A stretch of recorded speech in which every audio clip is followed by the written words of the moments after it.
At Ner Avraham, in our weekly shiur, Tuesday night shiur in Florida, for all the people watching that live here but for some reason think I'm in New York because I have a New York accent and I spent 30 years there.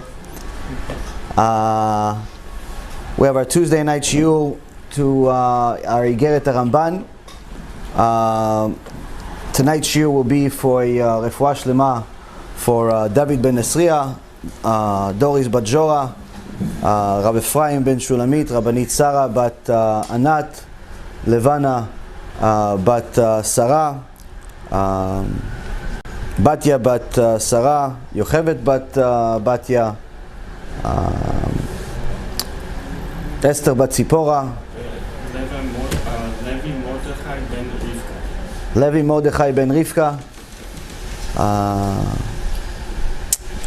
Stefan ben Katerina, and all of Am Yisrael B'ezrat Hashem will have Refuah Shlema, Refuat HaNefesh, Refuat HaGuf. So tonight's shiur, we're going to continue with the letter that the Ramban wrote a little over 800 years ago, and try to delve even deeper into the really the Jewish life that Baruch Hashem we're all striving to get to.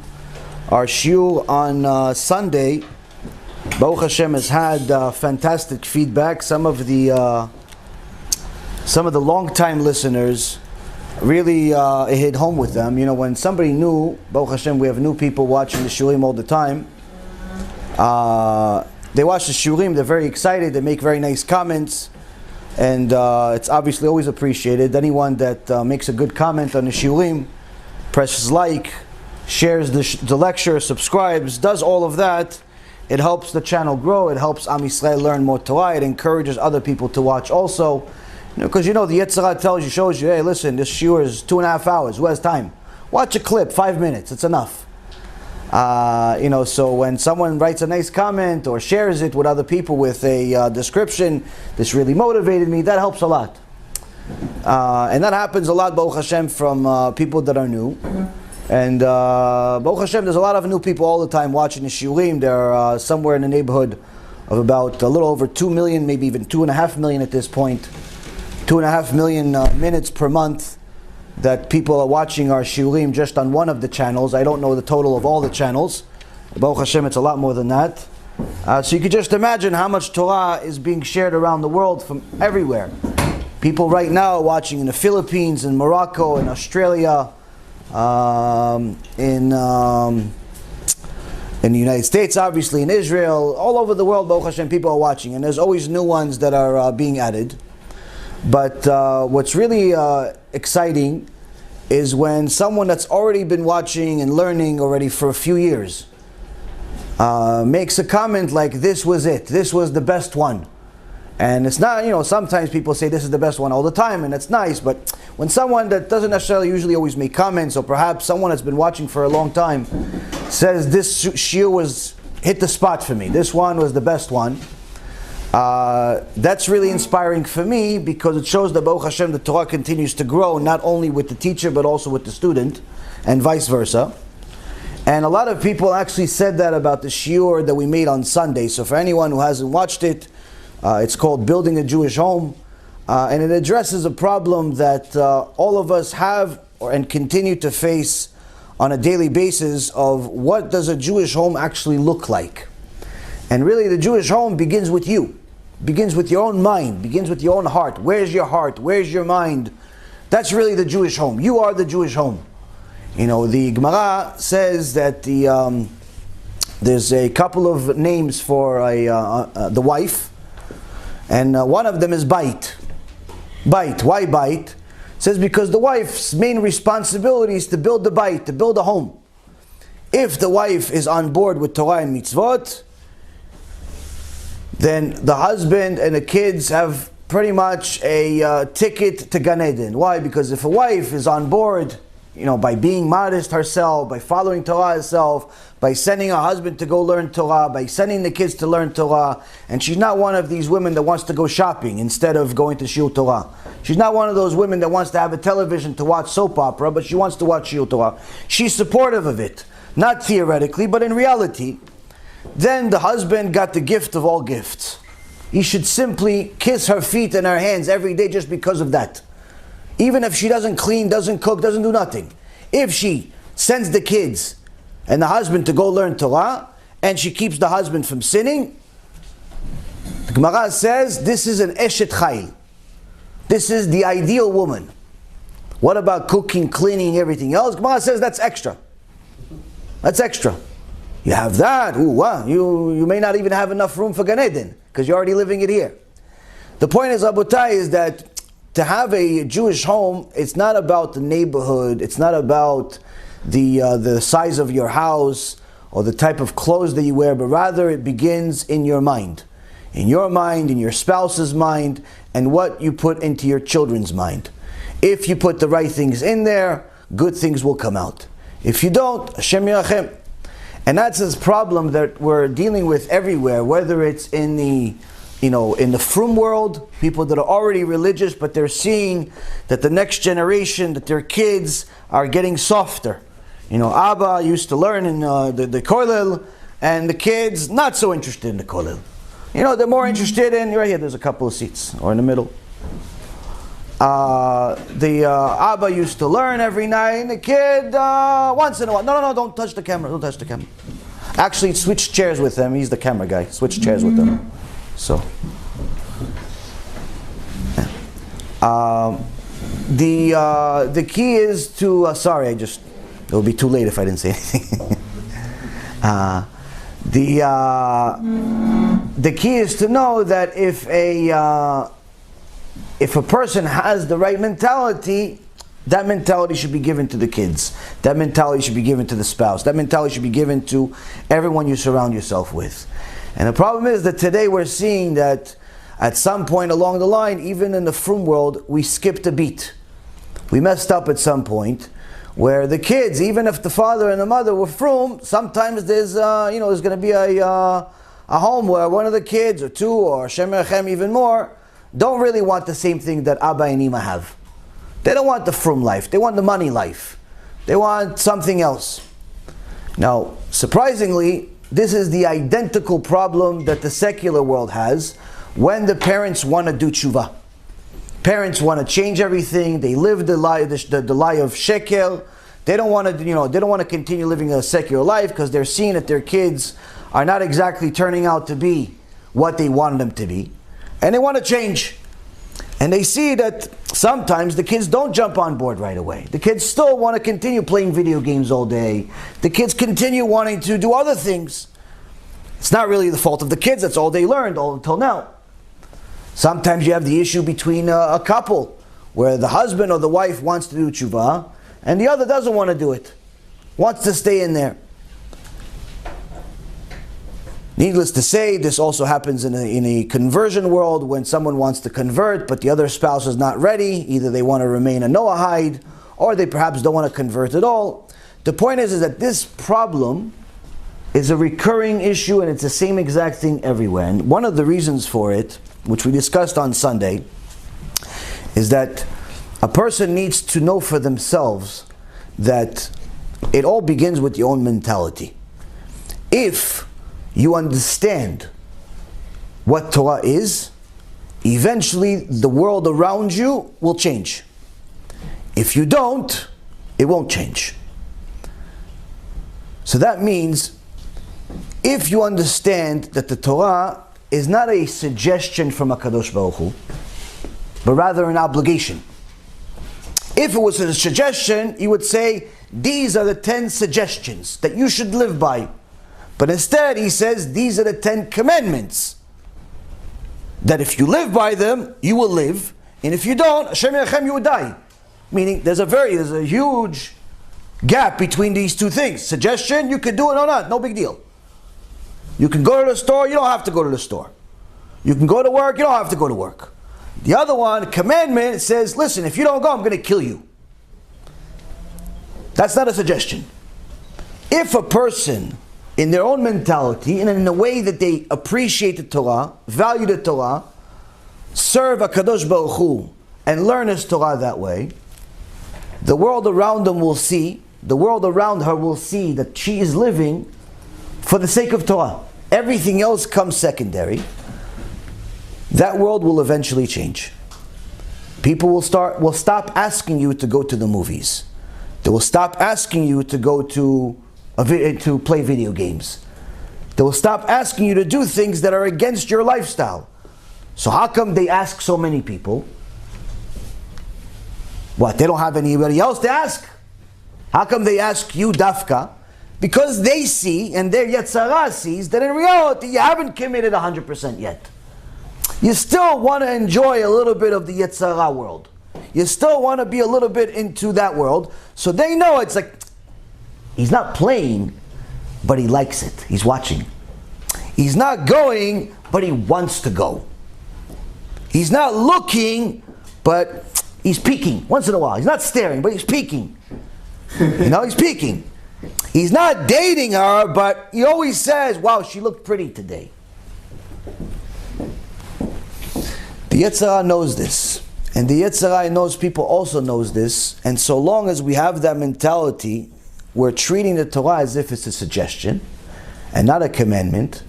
And the world around you will not change. In fact, the world around you will become more and more difficult.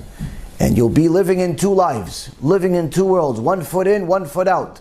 1 foot in that you want to go to Gan Eden, 1 foot out that's already in Gehenom, and you don't even realize it. And that's a very, very difficult life to live in. It's like being a little bit bipolar, having multiple lives, having, two families at the same time, but nobody knows about each other. You have to continuously live this lie. So when does this change? This changes once a person themselves begins with themselves by changing. Don't wait for everybody else to change. Torah says you change first. What if they don't change? They will. They may not change for the good like you want them to. They may not adapt your lifestyle like you want them to. She may not, put a kisui rosh because you wanted to. The kids may not all of a sudden start learning Torah like you want them to right away. But their attitude towards your life will change. And they'll value it, they'll appreciate it, and they'll know this is it. It's like a statue, they know it's not going to move. So, having that type of a mentality requires a lot of learning, a lot of doing. And that's one of the things that the Ramban goes and discusses now. He says to his son, and thereby to us, "Veve zair likrot b'Torah tamid, asher tuchal lekayma, וכאשר תקום מן הספר, תחפש באשר למדת, אם יש בו דבר אשר תוכל לקיימו." The Ramban writes, take care to always study Torah diligently, so that you will be able to fulfill its commandments. When you rise from study, ponder carefully what you've learned, see what there is in it which you can put into practice. That's the next part of the Ramban's letter. Now this is something that if we delve into it, we could sit here for 5,000 years and still not finish. Superficially, we finished. In reality, you could delve into what he actually is saying here, 5,000 years, we're not finished. Why? The Ramban, first and foremost, stresses the first thing. He says, you have to learn Torah. But he doesn't just say learn Torah. He says learn Torah always. Always study Torah. He pushes the point that you always have to learn Torah. And the Rambam in Ilchot Talmud Torah, chapter 1, halacha number 8 till 10, says the following. He says, every man is obligated to study Torah without exception. It makes no difference whether he is rich or poor, healthy or sick, young or old. Even the pauper who lives from the alms and begs from door to door must study Torah. Every man who is pressured to support his wife and children, every Jew must set aside definite times to study day and by night. And a person must continue to study Torah until the day of his death. This is halacha, meaning this is a rule. It's a commandment. It's not the Rambam is suggesting, this is a good idea for you guys to do. Shop for your groceries on Tuesdays. No. This is, he's saying, HaKadosh Baruch Hu commanded us this. You have to learn Torah, especially if you're a man, Woman has to learn Torah as well to know what she needs to do in life, the halachot Shabbat, halachot Nida, Tarat Mishpacha, the holidays. But a man has to learn not only all of those, but even the things that don't even pertain to his life. Like the things that happen at the Bet HaMikdash. Like the holidays that already just passed, or that are not even coming up for another 5-6 months. Like the rules of business, the rules of how to deal with going to a store. For example, let's test our own knowledge. How many of us, this is not joking, I'm serious, how many of us have gone to a store and we had no money on us? We had no money on us and no intention to buy anything. But we saw something, and it's interesting, I don't know, it was some tchotchke or whatever it was, and we asked the guy, how much is that? How many of us did this before? I'll raise my hand so you're not embarrassed. Everybody did it at some point, right? We all violated the Torah. Why did we violate the Torah? We stole his time. We stole his time. Gemara Bava Metzia says, if you have no intention to buy, don't give the guy the thought, oh, maybe this is the customer. Maybe this is the customer. You stole his mind. Even worse, what did we do? By asking him for a price, simple price. And we're not intended on buying. If you're intended on buying, there's a chance you're going to buy, you're allowed. But if you're not intending on buying, you don't even have money on you. Like, meaning there's no chance in the world. You're not coming back. You live in a different state. You're just asking just to see. You want to see if your guess in your head was right. You had in your head, oh, this is $5,000, and you want to see if you're right. Just to see how smart you are. How much of a smart shopper you are. Gemara says, you caused him damage. Why you caused him damage? Aside from what I just said, he says there could be another customer watching that was possibly interested. And he saw, you asked the question, how much is it? And then you said, oh, okay, and you didn't buy. So the other customer is thinking to himself, he's not buying because it's not a good price. Puts the money back in his pocket. He's not interested either now. He was going to buy it. He thought $5,000 was a good price. Until you said you're not interested. Now you just cost him business. Yeah, but then you're going to say to me, wait a minute, hold on a second. Maybe there's no customer, it's just me and him. The guy miskin, he's bored all day. I'm giving him some action. I'm at least giving him an illusion. It's worth it for him to keep the store open. Aren't I doing him a favor? That's what the Yetzirah tells you. Aren't I doing him a favor by asking him how much? At least I'm not intending on buying, but I'm giving him like the illusion that it's worth it for him to stay open. Still causing damage. Why? Because now you asked him. He doesn't know you have not intending on buying. You're going to say how much? He says 5,000. You say, okay, thank you, and you leave. What do you think? It just escapes his mind? No, my friend. It stays in his mind, and he eats himself up. He says to himself, I knew I should have priced it at 4,500. What a fool I am. I should have priced it at 4,500. The guy would have bought. I knew it. I did it. And he eats himself up the whole day. The whole day he eats himself up. He comes home. He's angry as can be. His wife says, how are you? How are you? How are you to you? He starts fighting with his wife. Why? Because he thinks that he made a mistake because you didn't buy. He doesn't know what's in your mind that you never intended on buying. That's how precise the Torah is. It worries about everything, literally. What impression, what footprint we are going to leave everywhere we go. To such an extent, Rabotai Karim, that a person needs to literally count his words, think about his words before he says them. Make sure that you know what you're going to say before you say it. Why? Because it's going to cost you. Rabbeinu Lopian is one of the giants of the generation over the last 100 years. Was known as a person that calculated every one of his moves to such an extent that he would never turn his head. He would never turn his head like we do 500 times a day. He would never turn his head without thinking about it. One time, he was sitting in a bus stop, waiting for a bus like everybody else, and there was a line of people, and the bus was late, and every 2 seconds, he's learning, and every 2 seconds, everybody's like this, they're waiting for the bus, like everybody does. Now, if you look more, is that going to make the bus come faster? No. It's not going to come. So what's the point of looking, right? But everybody keeps looking, and then they look at the clock, and they look, and they see, you see it? Oh no, that's the 12. No, I need the 14. You look at the watch, like a watch is going to make the bus come faster. And then you go like this.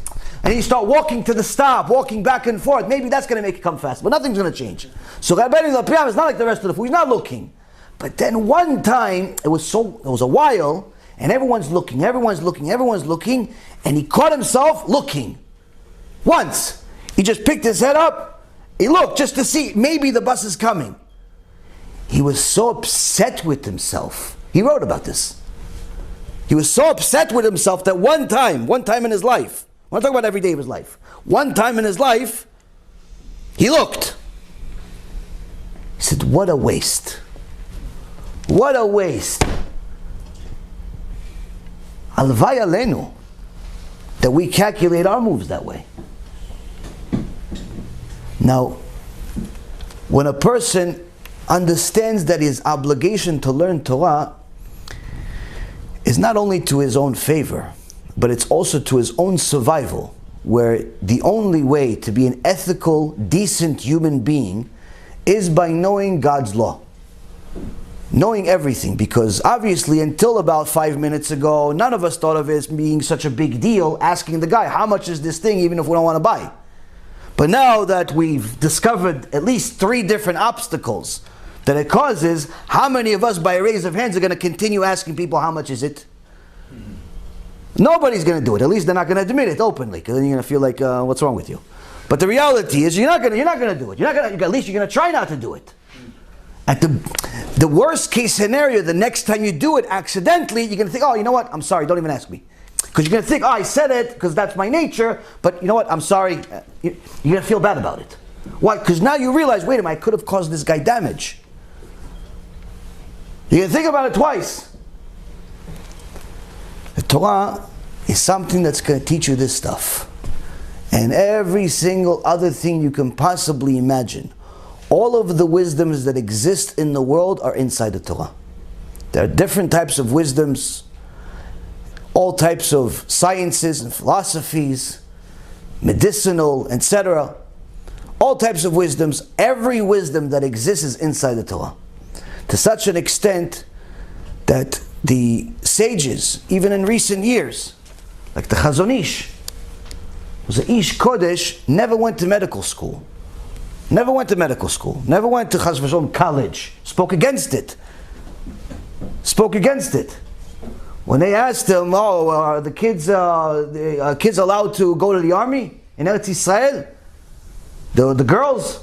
Are girls allowed to go to the army? He says it's better that they die and don't go to the army. Arek v'al yavo. Meaning, he wasn't, chafif. He was the best of the best. Never went to medical school, never did any of that stuff, but yet the top surgeons in the world would call him on a regular basis, asking him how to operate in different parts of the body, how to operate on the brain, how to operate. The surgeons, not the patients. The surgeons are calling him for years. Some of them still study his instructions. He already passed on many years ago. They still study his instructions to this day. Where do you learn it from? In Torah. Now when he says, oh yeah, this is in Gemara, Masechet Bava Bava, or where he says, people look and say, I have no idea how he knows how to operate on the brain from this Gemara. This Gemara is talking about a cow, he's talking about a brain, I have no idea. But of course, when you learn Torah, Kadosh Baruch Hu gives you anything you want. Now if you go learn it, you're not going to get the same thing as him. You toil as much as he did, you'll get.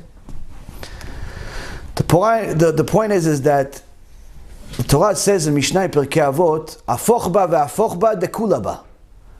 Delve into it and delve into it because everything is in it. Everything, literally. Hence the reason why the Rambam says it's alacha, it's an obligation from HaKadosh Baruch Hu for you to learn it day and night, every day. You have to make time. You're allowed to go to work, go make money, make a living, no problem. But you wake up in the morning, just like you wake up in the morning, you make time to eat. Just like you wake up in the morning, you make time to do all the other things you need to do? Nope, you have to make time to learn Torah. What about at night when you're really tired? Even more so. Learning at night, the Rambam says, is even more critical than learning in the morning. Because all of the wisdom that a person gets is from his learning Torah at night.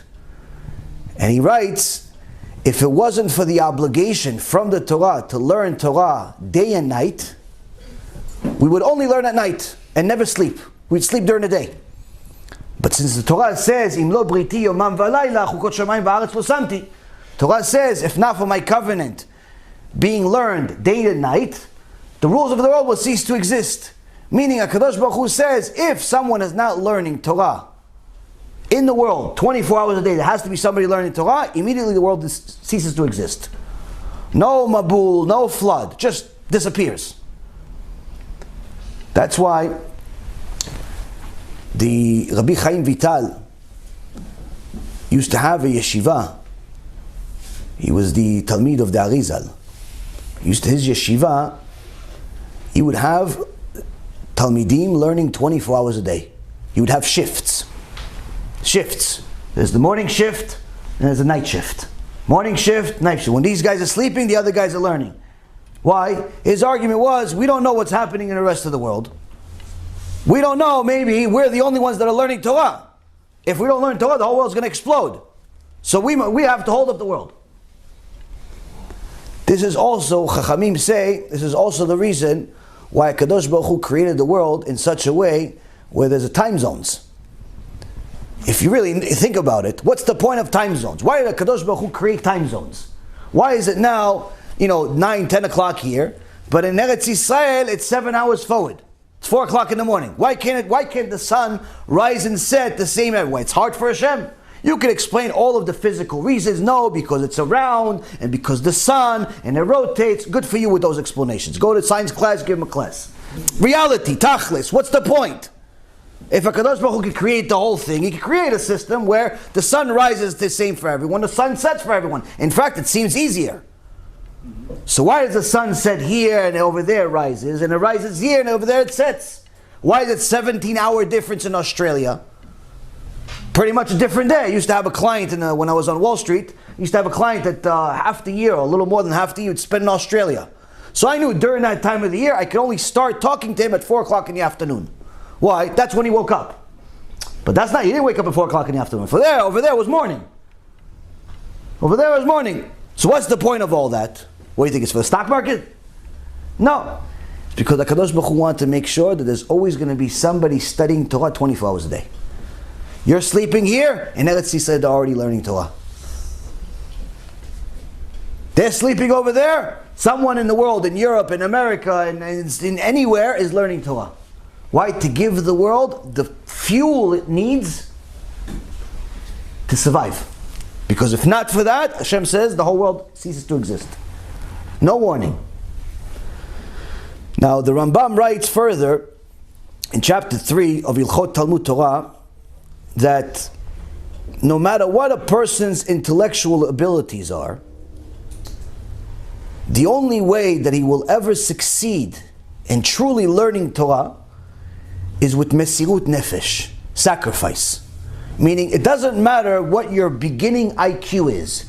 You could have the IQ of an Einstein or the Einstein's pet. Doesn't make a difference. Whatever your beginning IQ is, if you truly sacrifice, you will become a Talmid Chacham. You will know what you're talking about over time. You don't sacrifice, nothing's going to change. Now, I actually mentioned a perfect example right before the shiur started. There are a lot of smart people in the world. A lot of people that have built things, designed things, invented things. But if you put some of them in front of a Gemara, they're going to tell you, what language is this? They tell you, what do you mean? You speak Hebrew, no? Yeah, I speak Hebrew, but I don't understand this stuff. Well, just read it. He goes, yeah, I read it 5 times, I still don't understand. Okay, I'll put it in English. What do you want? Art scroll? English? No problem. No, what about French? Okay, French too. Korean, French, Arabic, whatever language you have, Gemara has been translated to it. Whatever you want. He reads it in every language, still doesn't understand. But this guy, IQ is 5,000. What's wrong? How come you don't understand? Why doesn't he understand? First day of Gemara, he's of course not going to understand. Why? He hasn't made the sacrifices. He hasn't made the spiritual and physical sacrifices in order to be gifted the gift of understanding the Torah. Yeah, you read him a story, you tell him a story, you read him a basic, HaKadosh Baruch Hu created the world, Moshe Rabbeinu took us out of Egypt. Yeah, that stuff we'll understand. But the delving into the details of who and what and when, and simply why you shouldn't ask how much when you're not planning on buying, if you ask him that question 5 times, you won't get the answer.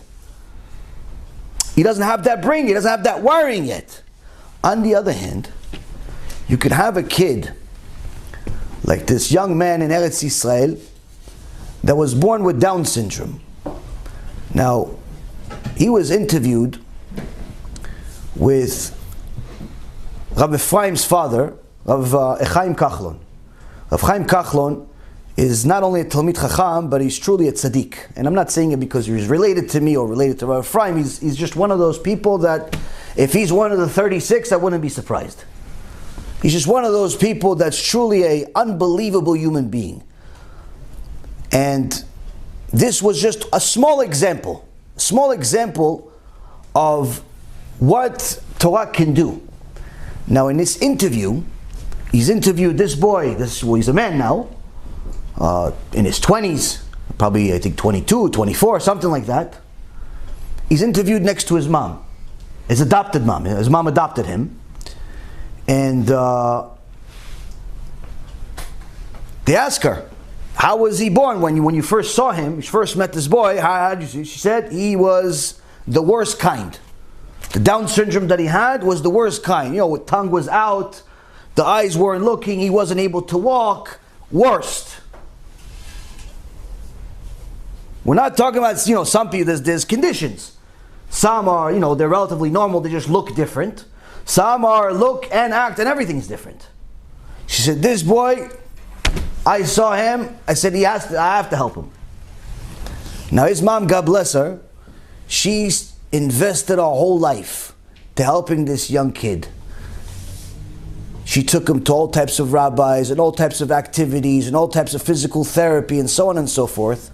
But one day she met Rav Chaim Kachlon. And she asked him, can you teach him Torah? Absolutely. Someone wants to learn Torah? Absolutely. Now what do you think? Now in America and the rest of the world, when you have a kid that has let's call it a deficiency, in politically correct world, you cannot say retarded. You have to say deficiency.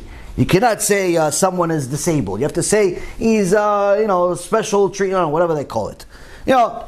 Deficiency, Or special needs. Special needs, there you go, special needs. Okay, now, special needs. Now, bottom line is, there's a deficiency here, right? Something's missing, something's off. Okay, now, what do we do? Where do we send this boy? You send him to where they sent me to. Oh, you guys don't know? I was in special ed. You guys didn't know I was in special ed? I was in special ed. When I came to America, 30 plus years ago, this gives some people that are in special ed today some hope. 30-something years ago, Yishtabach Shemo. Or hopefully it gives you hope. I don't know. Maybe it doesn't.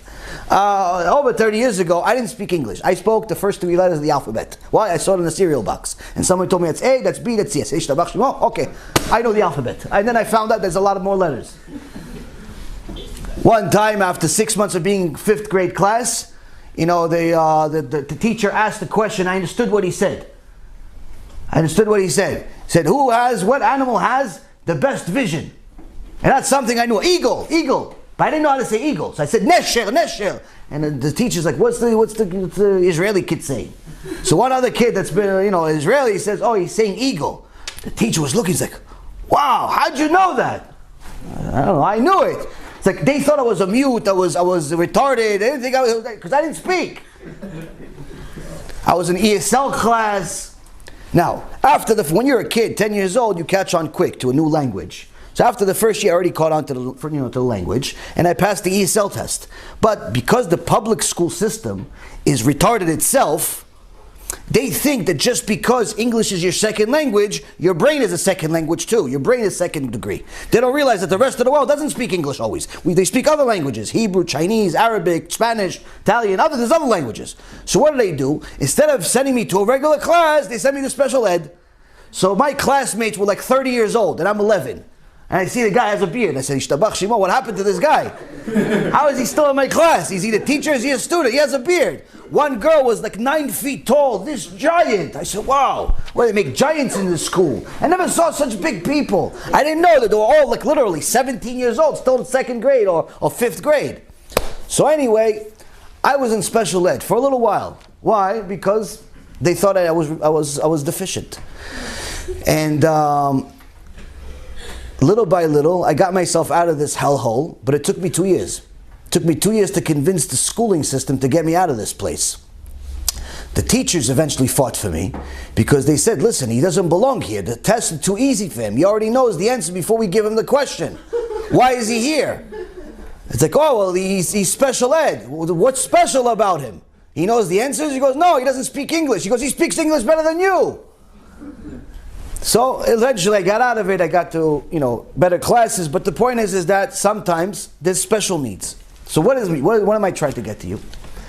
Is that when someone in the traditional schooling system has any type of deficiency, today the most common epidemic that we have in the world is ADD. Everyone has ADD. You don't even have to go to the doctor. You can just claim yourself, I have ADD. I have attention deficit disorder. I can't pay attention. I keep getting up. No, it just means you're human. That's all that means. It doesn't mean you have attention deficit disorder. Oh no, but I'm I get tired. Okay, that means you're lazy. Doesn't mean you have attention deficit disorder. It just means you're lazy. You're lazy. But if I give you a video game, you play for 9 hours straight. Play for an hour, but to pay for shiur Torah, 5 minutes. Oh, I get tired. Maybe I have some type of disease. No, it's called laziness. You're lazy and not interested. That's what it means. ADD is the biggest, fakest disease created. The vast majority of people do not have ADD. It's just nonsense. It's just that teachers have gotten lazy and students have gotten lazier. And parents want nothing to do with it. Why? They just want to give the kid a few pills to pacify him. Just shut up, kid. Here's a pill. Stop bouncing around the walls, bouncing on the table. Well, that's what kids do, though. They bounce against the walls. What do you want the kid to do? Say, oh yeah, just be a robot? Want to go buy a robot? I'm sure they sell it at Apple. So now, everybody thinks they have ADD. So what happens with these ADD kids and other kids that have any type of deficiency? They put them in special ed classes. Even if the kid is brilliant. Even if the kid is a better mathematician than the teacher. Even if the kid could write a book in first grade. They put him in, because he jumps around, or because he has a cleft lip, or because his eyes look in 2 different directions, or because of whatever other mum that he has. Already this is special needs. Now what happens is, I learned from Rabbi Chaim. He said it. When they asked him, how did you do this? How did you get this kid that had Down syndrome, that now, fast forward 10 plus years, he has now completed more than half the Shas, more than half the Talmud Bavli. He speaks normally. He's the Talmid Chacham. You ask him something, he'll give you an answer. He'll tell you a place, he'll tell you a source. You ask him an halakha, he'll show you which book it's in. You ask him, how'd you do this? Would you give him some type of Kabbalistic medicine? He goes, yeah, it's called Torah. But how? He says, I did not put him in special ed. I put him next to everybody else. He said, yeah, but he's special needs. He goes, what's special? He has ears, he'll listen. He has a mouth, he'll talk. If he's going to be surrounded with a bunch of other people that are also special needs, then that's what he's going to aspire to be, just like them. People that are also special needs. Which means that he'll stay exactly where he started. He's never going to get better. But because I put him next to me, next to the rest of the Talmidei Chachamim, next to regular people that are not special needs, now he aspired and to be something better. Now he worked on himself to become something better. Now when we have a shiur, we have our Daf Yomi, they just completed the Shas, Baruch Hashem. They just completed the Shas. I actually think he did complete the Shas. Guess what? Guess what? He asks questions like everybody else. In fact, when I say anybody have questions, if I don't look at him, he says, what about me? He's just like everybody else. Why? Because we treated him like everybody else. We didn't treat him like special needs. לפני כמה זמן הייתה העובדת הסוציאלית התקשרה אליי, והייתה מחשבה לשים אותו במסגרת של הילדים מיוחדים. אמרת, תדעי לך, מה את לוקחת אותו מהמסגרת שלנו, את רק מורידה אותו. הוא לא מתאים. חושבים שכאילו לשים אותם במסגרת, יקדמו אותם, זה להפך. ילדים מסוג כזה, ברגע שאתה תשים אותם במסגרת רגילה, יכולים לקדם אותם. ברגע ששימו אותם במסגרת שלהם, יכולים רק להוריד אותם, כי אין להם ללמוד. אצלנו רזי, כל ההתפתחות שלו ברגע שנמצא במסגרת שלנו, תחסים לו כמו אברך. כן? לא עושים לו הנחות? שום הנחות. לא בלימוד גם? כלום, הוא בא יושב איתנו, יושב, להפך, אם הוא למשל, דוגמה, מחלקים דפים, והוא לא מקבל, הוא נפגע. מה, אני לא מגיע למה לזה, כן? את הגמרות הראשונות הוא לוקח, כן? צריך זה. אם אומרים מפרשים, אז אתה רואה פה הרמה של ספרים, הוא כבר לקח אותם ראשון. או משתתף. This, by the way, Rabotai, was, for me, as innovative as it could possibly be when it comes to the world of teaching. Because I come from a world like you. Special needs, regular, advanced. I was in special needs, and later on I was in regular, and eventually I got to advanced, Baruch Hashem, in this high school that taught me that I came from a monkey. So I was advanced at thinking that I came from a monkey. But guess what? There should never be special needs. Why? With the power of Torah, anyone could be advanced. Anyone. And I saw this with my own eyes. Now, of course, it's much more difficult. It requires a lot more patience. Right? It requires a lot more abilities and so on. But nonetheless, Rabotai, this is what the Rambam is telling us here, is that the Torah, the success in the Torah, only comes through mesirut nefesh, through sacrifice. Meaning that it doesn't matter what your beginning stage is. If you make the required sacrifices, the living sacrifices, the sleeping sacrifices, the financial sacrifices, the just simply life sacrifices, you can become something special. You can become a genius. Now, many people that do not know what the Torah world really is, they go and they see a picture of, let's say, a kollel, a picture of a yeshiva, and they see hundreds and hundreds of young men and older men learning from books for years. Some with long beards, some with short beards, some with a hat, some without a hat. But all of them have books in front of them. All of them are learning. Some of them are debating with each other. Some are yelling. Some are monotone. But everybody, something's going on. And they're saying to themselves, like, why? How many times can you read that book? Like everybody think, like I used to think there used to be like one book. I didn't realize there's a million books. You could read books 24 hours a day for 1,000,000 years and still not finish with the Torah. Endless amount of Torah in the world. So I said, why? Why are you learning all this? For what? Why don't you go get a job? Thinking that they're like less.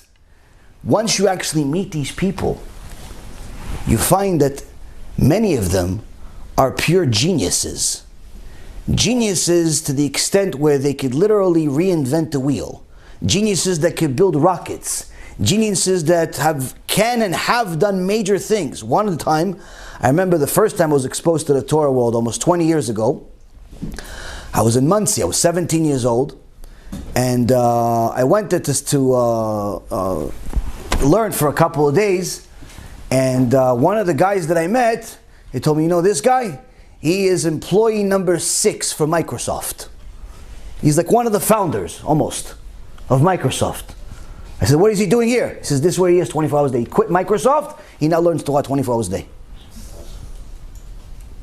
And to me, I'm like, why? I didn't know, 17 years old. Like, why? Why did you leave Microsoft? I knew what Microsoft was. Why did you leave Microsoft and you're learning from a book? Like, what's wrong with you? Until you start learning. So, the Rambam writes is that these types of sacrifices, whether it's financial, career, all types of sacrifices are necessary in order for somebody to become somebody in the Torah world and eternity. Now, when a person gets to be somebody in the secular world, the truth is, he can't take any of it with him. Because even if somebody becomes the richest man in the world, Are they going to bury him in a different grave? No. Is his grave going to be bigger than anybody else's in a cemetery? No. They may buy him a nice house around the grave, but the grave itself is still the same size. Nothing's going to change. Is he going to be able to take his, lofty, heavy bank account with him? No, it stays for a bunch of people, and some of them he probably doesn't like. All the money that he worked for his whole life, all the deals that he did, all the wheeling and dealing, all the anger, all the frustration, all the things that he did, he made a bunch of money with it. Now who's that money going to? It's not going to him. It's going to a bunch of other people. Surely some of those people that are getting the money are people he probably doesn't like. Surely some of them don't like him, but they like his money. So he worked his whole life to what? To pay somebody else's bills that he doesn't like. So what is he going to do? Okay, what about the houses? Houses also stay here. Cars, stay here. Inventions, stay here. Reputation, who cares about it? You're dead. What can he take with him to the next world? Nothing. If a person believes that life is eternal, then the secular world literally loses its value very quickly. The more he goes into the Torah world. Because he realizes, okay, I need to make a living, but it cannot become my life. Making a living cannot become my life. Why? Because there's no point. Okay, you want to make money, whatever you want to make, whatever career you want to make, no problem. But it can never become your life because there's no point for it to become your life because you can't take it with you. Whereas this Daf Gemara that took you 9 hours to learn, that you could take with you. Why? Because they say, in Shamayim, every person arrives with his book. What book? What did you learn in your life? On the Bet Din of Shamayim, Chachamim say a person has to give a Shiur Torah for 40 days straight.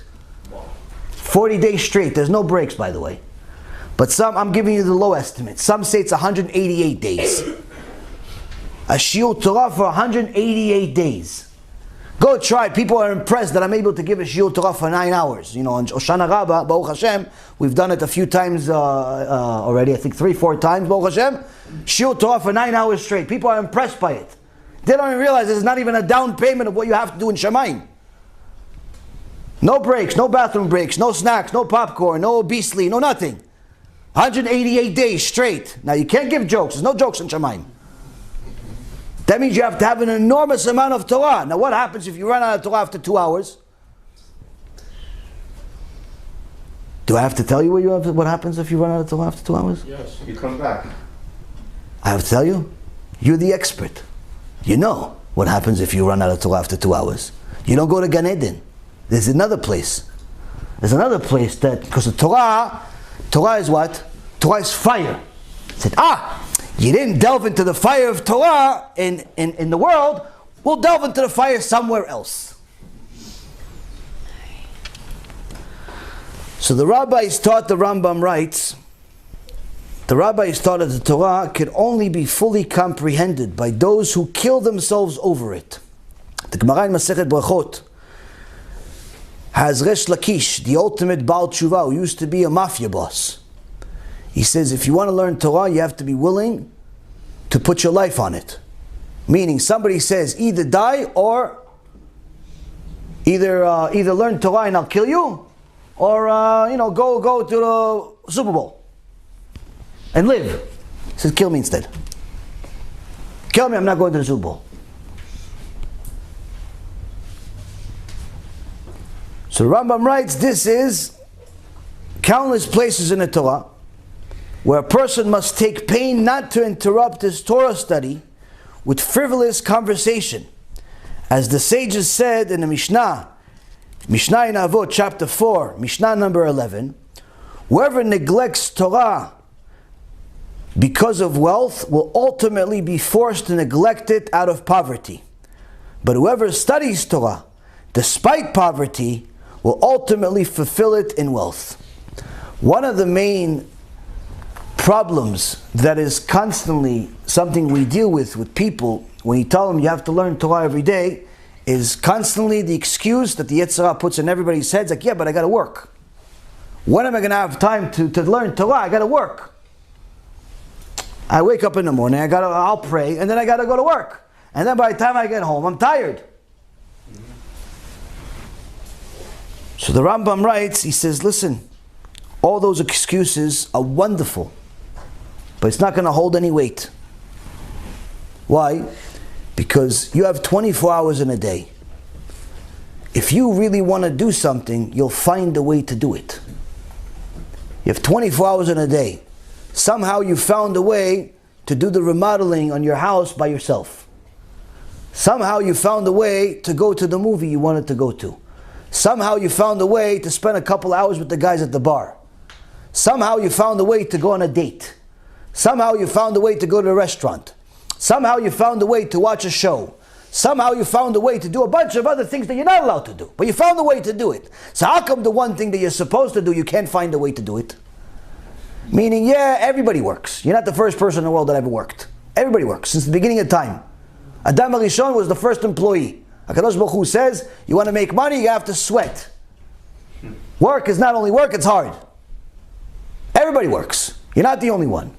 The Rambam writes in a letter 900 years ago. He says he worked so much that by the time he finished his day, he finally get a time to swallow his own spit. He had so many different things. He was the doctor for the king. He was all types of things. He had, I think, 6, 7 different professions on top of writing his Sfarim and learning Torah. And everybody came to him for medicinal reasons and other reasons, advice, halacha, and so on. He says finally, by the time he finishes his day, he finally can swallow his spit. That's how busy he was. But yet, somehow he found the time to write the entire Mishneh Torah.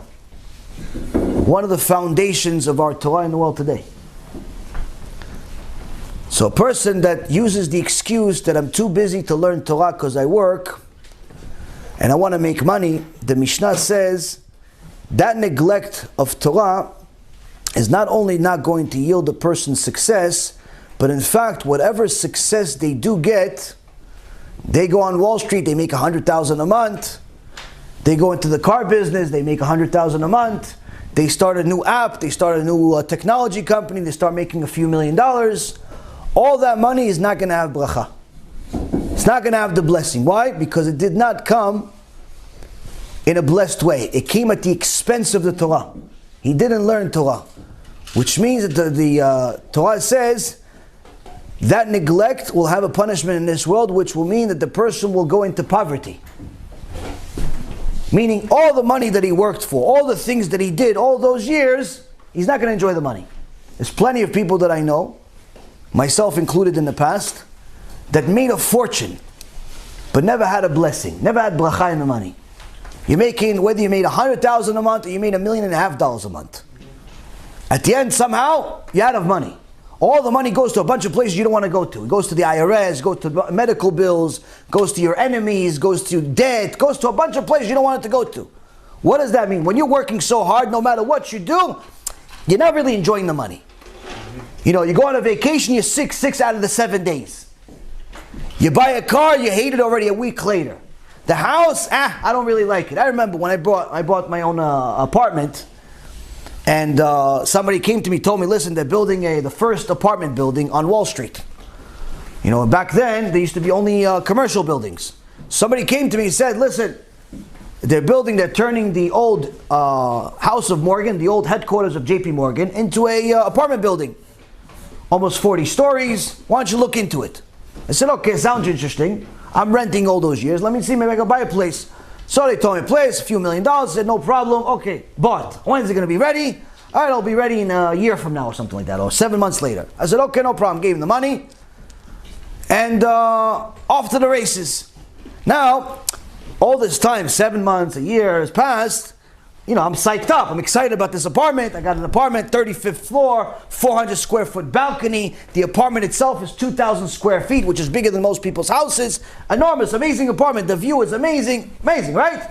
So I'm excited. People asking me, so? I'm like, yeah, it's almost ready. Then it gets delayed by another 6 months. Then it gets delayed. Then finally it's ready.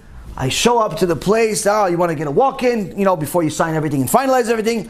I walk into the place. In 2 seconds, I tell the realtor, I hate this place. Anybody want to buy it? I hated it. Hated it. Wow. I don't even know why. Anything you could say, it was a beautiful apartment. I mean, listen, $2 million, you're going to make something beautiful. No idea. Hated it. I wanted to just give up on a deal, but then I will lose money, and so on and so. Long story short, I ended up buying it. But the point is, what does that mean? No bracha. You have the money, but you can't enjoy it. This is the vast majority of people. Even if you have the money, you don't enjoy it. You made a festive meal, but it doesn't taste good to you. It tastes good to everybody else except you. You worked on this meal for 6 hours, but you're the only one that hates it. Everybody else likes it. What does that mean? No bracha. That's cursed. That's mamash being cursed. And the Mishnah says that's a result of not learning Torah. Because you neglected Torah in order to cook a meal for 6 hours. You neglected Torah in order to make a few $1 million to buy an apartment. You neglected Torah in order to buy this car that you don't want to enjoy now. You neglected Torah to go do this, to go do that. So the Torah says, okay, so even that wealth that you've acquired will be like poverty.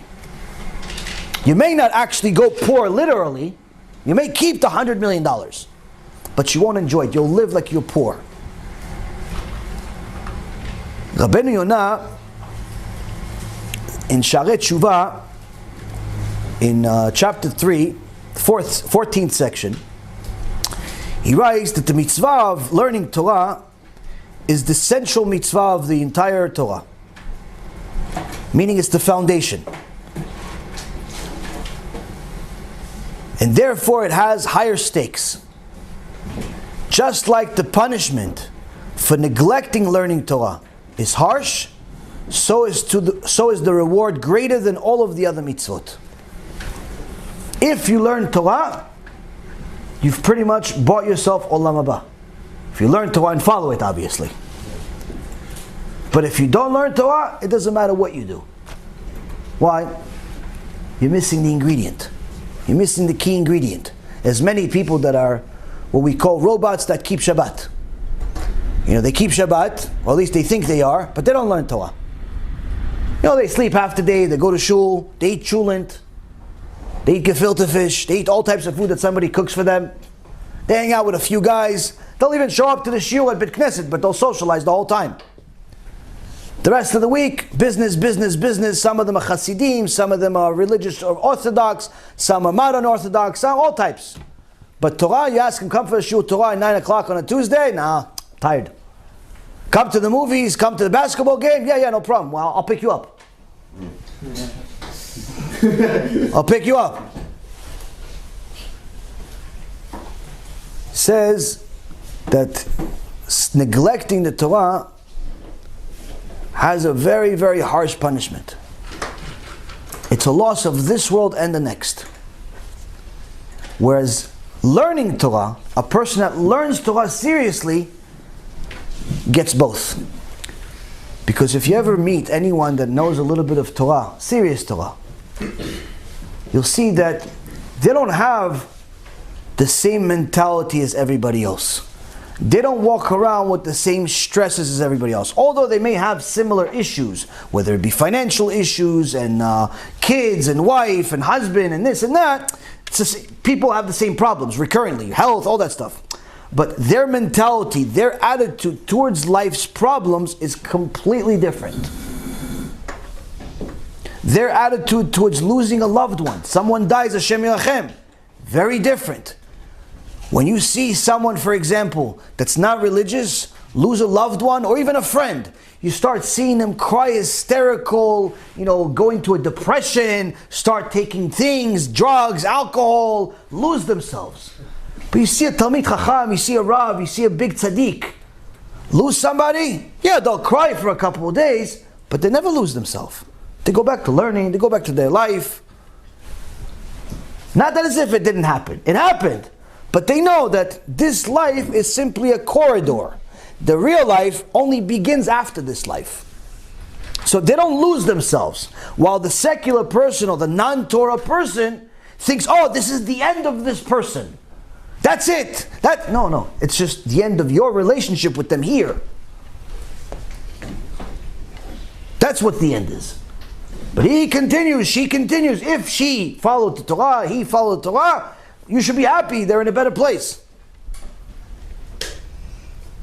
But if they learn Torah, then yeah, you have something to cry about. But it's too late anyway. So, a person that sees the Torah for what it is, looks at the world in so many words, like with a different shade of glasses.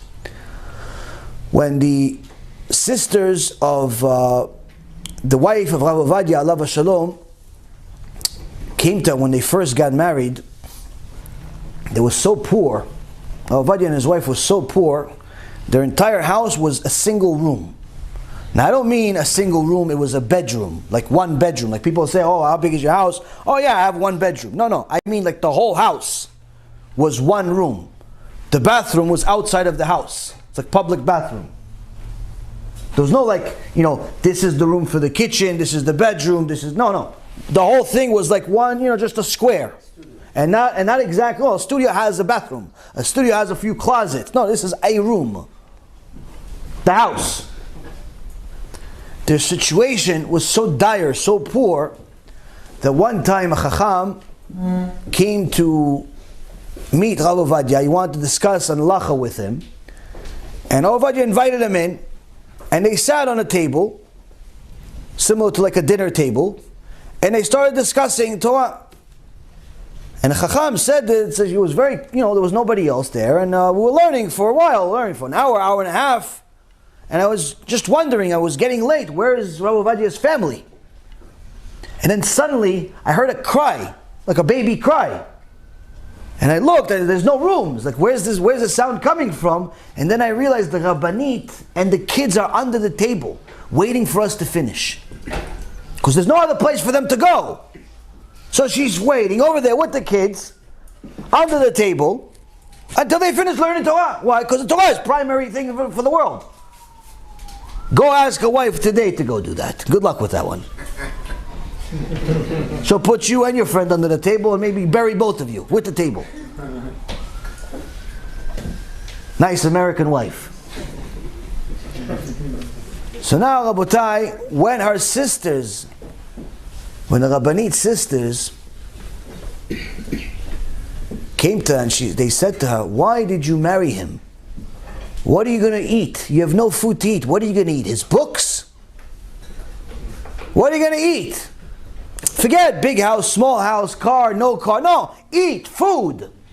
What are you going to eat? He doesn't work. He learns Torah all day. How are you going to eat? Are you going to eat his books? And she took a lot of abuse from her friends and family, with the exception of her father. Her father was a very big fan of Rav Ovadia, but the sisters were like a yetzer hara for her. And she withstood the test. Sometime later, when Rav Ovadia finally finished his first sefer, it was so highly admired that the government of Israel gave him a reward for it. Meaning the government is a secular government, they were anti-Torah, but it was such an extraordinary sefer that he got a reward from the government. That's how good it was. Imagine, you write something, yeah, of course you got a few dollars, but the point is, you write something about Torah, and Hitler himself writes you a thank you letter for writing this book. That's how the government was in some cases. The Zionist was so anti-Torah, for them to give a reward for the sake of a sefer that has to do with Torah, it makes no sense. When there was the rewards dinner or event, Golda Meir, Shem Reshaim Yerkav, she wanted to, she brought Rav Ovadia to the stage, she wanted to shake his hand. Rav Ovadia didn't shake her hand. Why? You can't shake a hand of a woman. Even though there are some poskim that give leniency if there's no feelings and so on and so forth, but Rav Ovadia says, I'm machmir on this, I don't touch a woman's hand. If it's not my wife, I can't touch her. She took offense to it. She was very offended. So then I believe it was the president or the prime minister, whatever it was, that was also an important person in the Israeli government, didn't want to shake his hand because of that. Didn't want to shake his hand because. But the point is that until then, until his book hit the world, they had to go to suffering, insults, abuse from the people closest to them. Why? Because this is part of the sacrifice.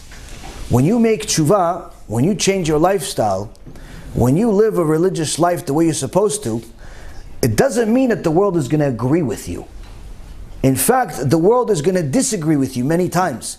It's going to tell you you're fanatic, you're crazy, you're too much. And that's what they mean as part of the test as far as sacrifices. You have to stay strong.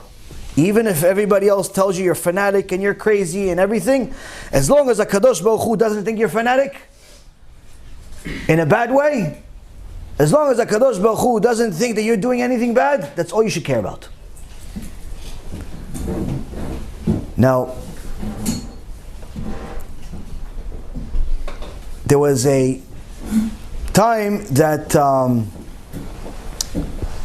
people, no different than today, thought that if you have a little bit of money, you can buy yourself into the Torah world. Meaning that even if you didn't delve into the Torah, you didn't learn, but if you give a little bit of a donation or a bigger donation, then you're set anyway. Now this is one of the places where the Chachamim discuss how it's actually the opposite of true. One of the sages that we have, Hillel HaZaken, had a very successful brother who wanted to, there's Bet Shammai, Bet Hillel. So Hillel, his brother was very successful, made a lot of money, and came to Hillel later on in their life and said, listen, I made a lot of money. You have a lot of Torah, but no money. Let's do this. Let's do business. I'll give you half my money and give me half of your mitzvot. Give me half of your Torah. And even though Hillel wanted to agree, it's his brother, he wants to give him, he's going to learn more, he didn't really care. Okay, no problem. They said a bat kol, a heavenly voice came out from Shamayim, says that even if you not only gave him half your money, you gave him all the money in the world, you can never buy a mitzvah that he already made. Meaning when you invest in the Torah world, it could only be for future mitzvot. Meaning I'm going to invest $100,000 now for you to build something, for you to print some CDs, some USBs, to do some more things. I'm going to invest into the future. You can't buy a mitzvah that was already made. Now, but even if you do that, even if you donate to buy mitzvot, and you're a fantastic donor, you send Be'ezrat Hashem $5, $10, $20, $100,000 every month. You're a fantastic human being. You're very, very generous. Don't ever think for a moment that absolves you from learning Torah. Now you may not be able to learn Torah all day, like an avrech in a kollel, but you still have to learn Torah every single day, no exceptions. Now one guy that was a very, very successful and generous Jew came to the Klosenberger Rebbe. And the Klosenberger Rebbe was known as not only a Ish Kodesh, but a person that loved Am Yisrael. And he built a Jewish empire in Germany, in America, and in Israel. And the Klosenberger Rebbe took nothing for himself, helped Klal Yisrael, built a hospital, built kollels, built yeshivot, built schools for girls, all types of institutions to help society.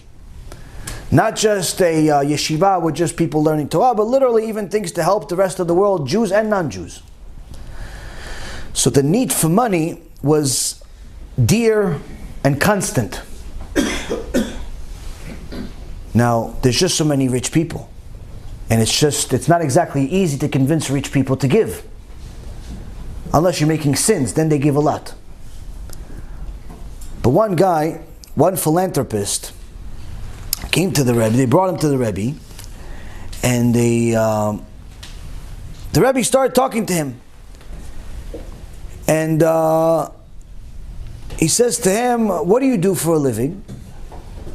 And the guy innocently tells him, Kvod Harav, my businesses are so successful that I don't really need to attend to them very much. Most of my time I spend vacationing, traveling, and playing some cards. Meaning, I'm making enough money, I don't need to worry about anything. I play some cards to casino, play some cards with the friends, put a few $100,000, no problem. Go on vacation, don't have to worry so much. Thinking that this is perfectly fine. The Klosterberger Rebbe changed his tone instantly. And he looks at the man, he says, you're already 75 years old. You're already 75 years old and you have not started thinking about your neshama and what's waiting for you in the world to come. You say you believe in Hashem, you believe in reward and punishment. You have to know where you're going and before whom you're going to give accounting for your life's activities. And this was just the beginning of the rebuke. As the rebuke continued, he tells the rich guy that's about to write a check for millions. For millions. We're not talking about a $100,000 check here, it's taka money. Millions of dollars. You could build buildings with this. The Klosterberger Rebbe says to him, you think that because of your charitable contributions, you're going to be in Gan Eden? With all of the tzaddikim of Am Yisrael? You're making a huge mistake. You're going to be brought to judgment for every minute of your life that you wasted. And in fact, the money that you contributed that came from winning your cards games is going to land you in Gehinnom. Because that money was used to feed students that are learning Torah. And since the money came from an impure sources, that affected the hearts and the minds of those young students. And now they are not going to be able to learn properly. And you are going to be judged in Gehinnom for that. You will be held responsible for it. Go show me one rabbi that's going to tell it to a multimillionaire with a checkbook out and 10 figures ready.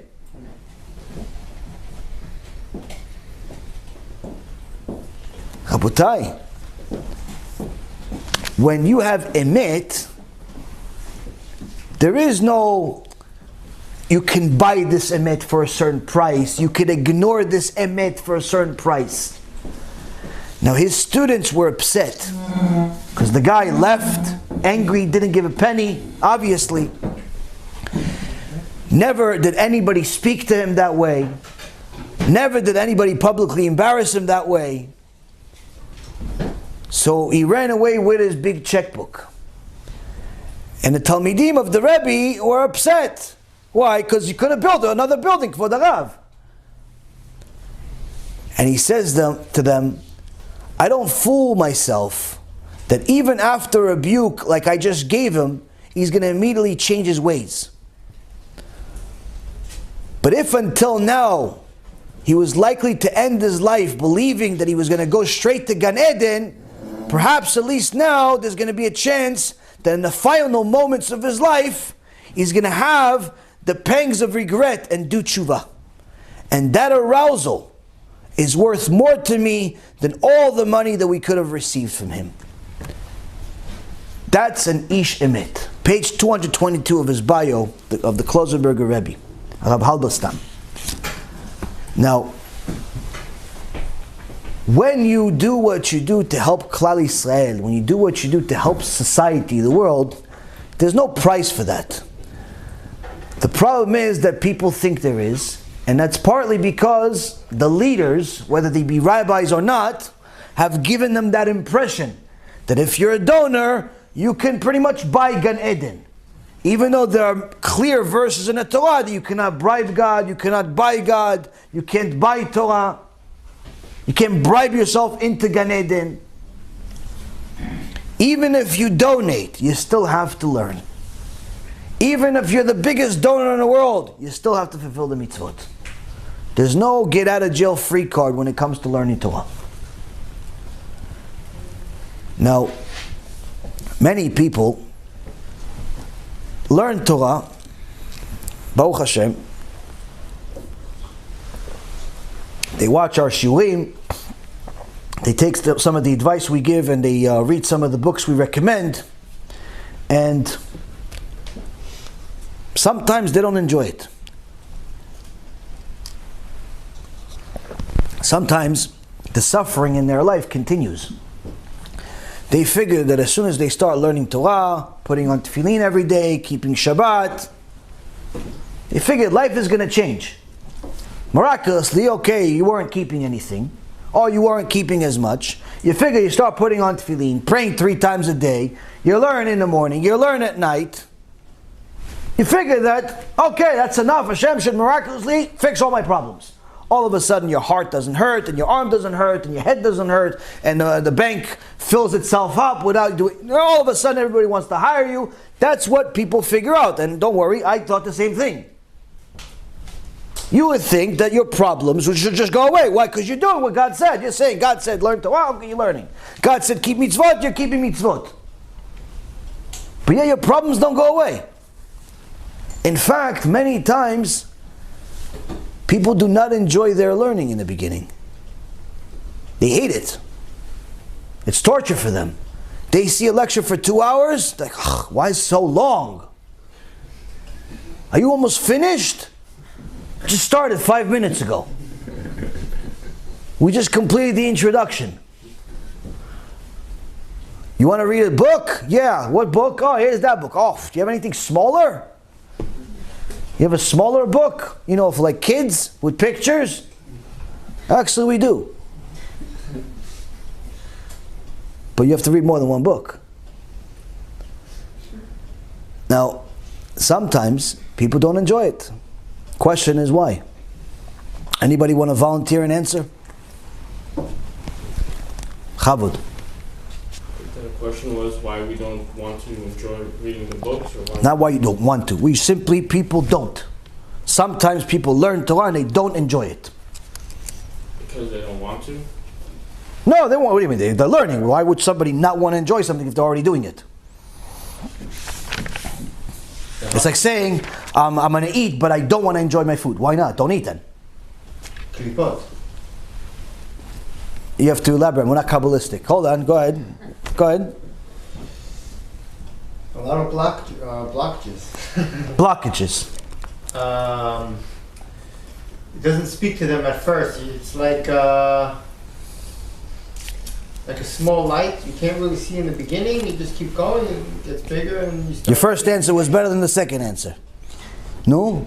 You're on the right track. Go ahead. The sins they've made taint their soul. Made? The sins they've done. The sins they commit taint their soul, and they can't enjoy Torah or learn. The Gemara in Masechet Brachot, page 5a, says the following. If a person has suffering, has misfortune, he should scrutinize his ways, as it says in Echa, Lamentations, chapter 3, verse number 40 by Jeremiah. Nechapsa darchenu v'nachkora v'nashuva ad Hashem. Let us search and examine our ways and return to Hashem. Now, if a person fails to find, if after looking at his own actions, he still fails to find his flaws, he says, listen, I have suffering. Nobody has suffering like me. You don't understand how much I'm suffering. I'm in Gehenom in this world already. But I'm doing everything God said. I'm keeping Torah, I'm learning Torah, I'm doing mitzvot. Gemara says, if you have misfortune, if you have suffering, review your actions. What happens if you don't find? In your eyes, you're crystal clear, you're good. If he fails to find his fault, then he may be assured, meaning for sure, the problem is that he's being punished for his Torah study. Now wait a minute. If the guy says, I looked at my actions, I looked at the Torah, Torah says, do mitzvot, learn Torah, and I'm doing all of that stuff. but I'm still suffering. Every time I open a book, I fall asleep. Every time I go to Beit Knesset, I can't wait to leave. Every time I pray, I can't wait for it to be over. I'm not enjoying it. And on top of it, I have problems. I have financial problems, this problem, that problem. How come I'm having all that stuff? Says, look at your actions, review it. He says, I looked and I can't find anything. Oh, if you can't find anything, then it's definitely the cause of your bitul Torah, your Torah study, wasting time. Because what do you mean wasting time? I just told you, I learned Torah. I told you I learned Torah, so what wasting time? What are you talking about? So the Gaon Mivilna says, he says that, what does it mean bitul Torah in this case? He says, the fact that you think you're flawless, the fact that you think that everything that you're doing is perfectly crystal clear, that you're good, that you should be getting all the rewards that your mind tells you, means for sure the Torah that you're learning is not enough. You have no idea what you're talking about. Because had you known enough Torah, you would know that you are making a lot more sins than you think. Just think about it this way. Every day, a Jew is supposed to pray 3 times a day. 3 Amidot. Now, Harav Galinsky, Alav Shalom, used to use a verse from Tehillim, says, Ele barechev ve'ele basusim ve'anachnu b'shem Hashem. Some are in the chariots, some are on horses, but we are in the name of God. And he says, some people need to go to their vacation on chariots and cars. Some people go on their vacation on a horse. We go on a vacation as soon as we say Hashem Sfatai Tiftachu Pi Agitilatecha Amidah. Already our mind left the Beit Knesset. We're in Tahiti. We're on Honolulu. We're on Wall Street. We're not thinking about God at all. We're thinking about all of our problems suddenly arrive in our mind. So already you said Hashem Sfatai Tiftach. You judge Aliyah, but in reality you're not thinking about Aliyah. You're thinking about, oh, I forgot to buy groceries. I can't believe I forgot to buy groceries. What are we going to eat tonight? Okay, Hashem, Baruch Atah Hashem, again Avraham, my kid Avraham. I can't believe he fell today. My kid Avraham fell today. I don't know what I'm going to do. Oh, Mechaya Metim. Oh, Metim, I can't believe it. My mom's yard site's coming up. Every bracha, instead of thinking of what you're praying and who you're praying to, you're thinking about how is it relevant to your life. Oh, I hope the market goes up next week because I really want to sell before the tax time. Oh, because... And the whole time we're thinking about this. We're thinking about this. Instead of talking to HaKadosh Baruch Hu, we're thinking about this. When are we finally reminded that we're actually talking to HaKadosh Baruch Hu? At the end, when we say 3 steps back, Oseh Shalom. Why 3 steps? Like I told you guys last week. Finally, you're supposed to recognize the whole time you were in front of HaKadosh Baruch Hu. Hence the reason why we say vidui. Chatanu, avinu, pashanu, right after Amidah. Technically, we should be doing vidui before Amidah. We should be confessing all of our sins before Amidah. Why? Because Amidah is the highlight of the prayer. It's the high point. So if I'm at the high point, I just spoke to HaKadosh Baruch Hu. Him and I are like this now. I said, Hashem, you're the best. Thank you. I love you. All the good things I said, right? You are the greatest. So why am I saying I'm sorry all of a sudden? If anything, I should be saying, Hashem, give me, give me, give me. No, instead, what am I saying? Hashem, I sinned. Hashem, I'm a murderer. Hashem, I'm a this. I stole. I lied. I cheated. I'm the worst person on earth. That's what we do it. We do it every day. In Shachrit and Mincha. Right after Amidah. Rabbi Ephraim says, most likely you made all those sins during the prayer. You thought about stealing. You thought about lying. You thought about going somewhere else. You thought about all the avirot in the world at some point during your prayers. Because your head is not in the prayer. Your head is somewhere else. If our head is in the right place, then it's in the right place, and our prayer could be something that we enjoy. Now, a person that thinks that their suffering should not be coming to them means that they have not learned enough Torah to know about all of the crimes that they actually are making. Now, of course, there's no such thing as a righteous person who does not sin. But hence is the point is that Chachamim says that everybody sins. If you think you haven't made sins, that means you haven't learned enough. Or perhaps you've learned from the wrong teachers that tell you that no matter what you do, Hashem loves you. even though the Torah says otherwise. Hashem doesn't love everybody. There are certain people Hashem says, I hate them. There are certain people that Hashem hates. Now, even though His hate is better than our love, the point being is that there are people that He hates. Now, the Gemara also goes into other things. What are other reasons of why we suffer? Gemara says that sometimes Hashem brings suffering to people as an affliction of love. The person is doing really good, but he made some sins in his life, and therefore Hashem does not want this person to go to Gehinnom, so He gives him some of the suffering in this life. Or perhaps Hashem is testing them in order to build them. He wants this person to one day handle something very big, very precious, but you cannot just simply give the keys to the castle to a 3-year-old. So in order to get the 3-year-old to become fit to be the king, you have to train him. How do you train him? Difficulty. And there are several other reasons why Hashem gives people suffering. Sometimes it's for sins that they've made in a previous life. For the most part, everyone in this world is a reincarnation of somebody that already lived here before. The Arizal goes into depth about it in Sha'ar HaGilgulim, how people, their souls have been here, they've reincarnated, and the reason why is because they have to fix something. They messed up somewhere, something in their previous life, and they're brought back into this world in order to fix something. And sometimes they suffer in this world, in this life, because of something they did in their previous life. Now you're going to say, yeah, but that's not fair that I don't remember. Yeah, but if you remembered, then it wouldn't be a test. It wouldn't be part of the test. In fact, it's to your benefit that you don't remember your previous life. Because if you remembered your previous life, it would ruin your existing life.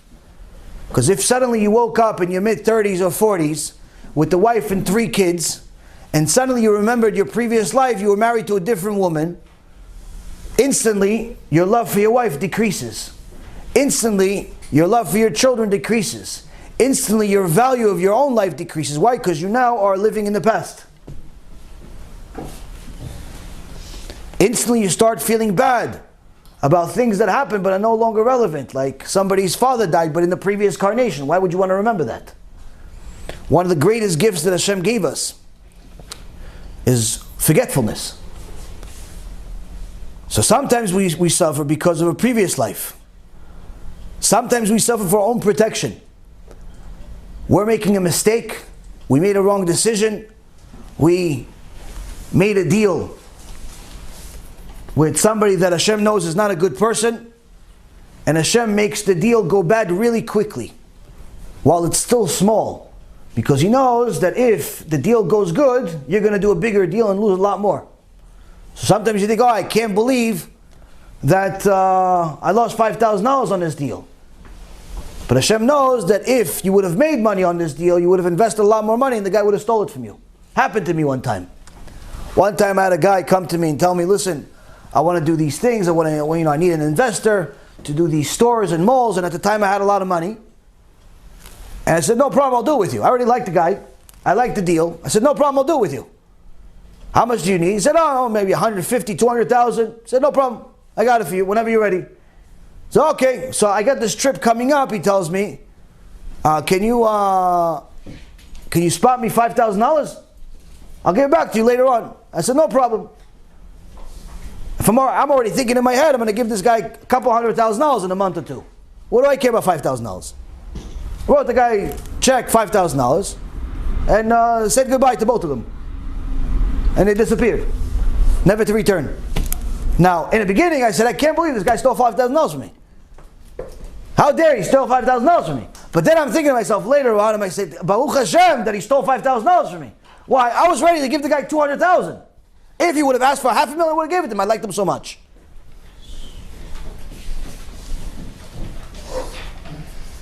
God did me a favor. And this happens all the time. If you look at the picture clearly, you'll always see that even the bad comes for a good reason. Sometimes suffering comes to us in order for Hashem to increase our reward. What does that mean? If you study Torah in luxury, let's say, for example, you're studying Torah while eating candy, you're studying Torah while eating bislim, bamba, and potato chips, you're studying Torah while someone is serving you coffee 5 times in one shiur, you're studying Torah with your legs hanging on top of the table, you're studying Torah fully healthy, everything's good. You're like in Taj Mahal.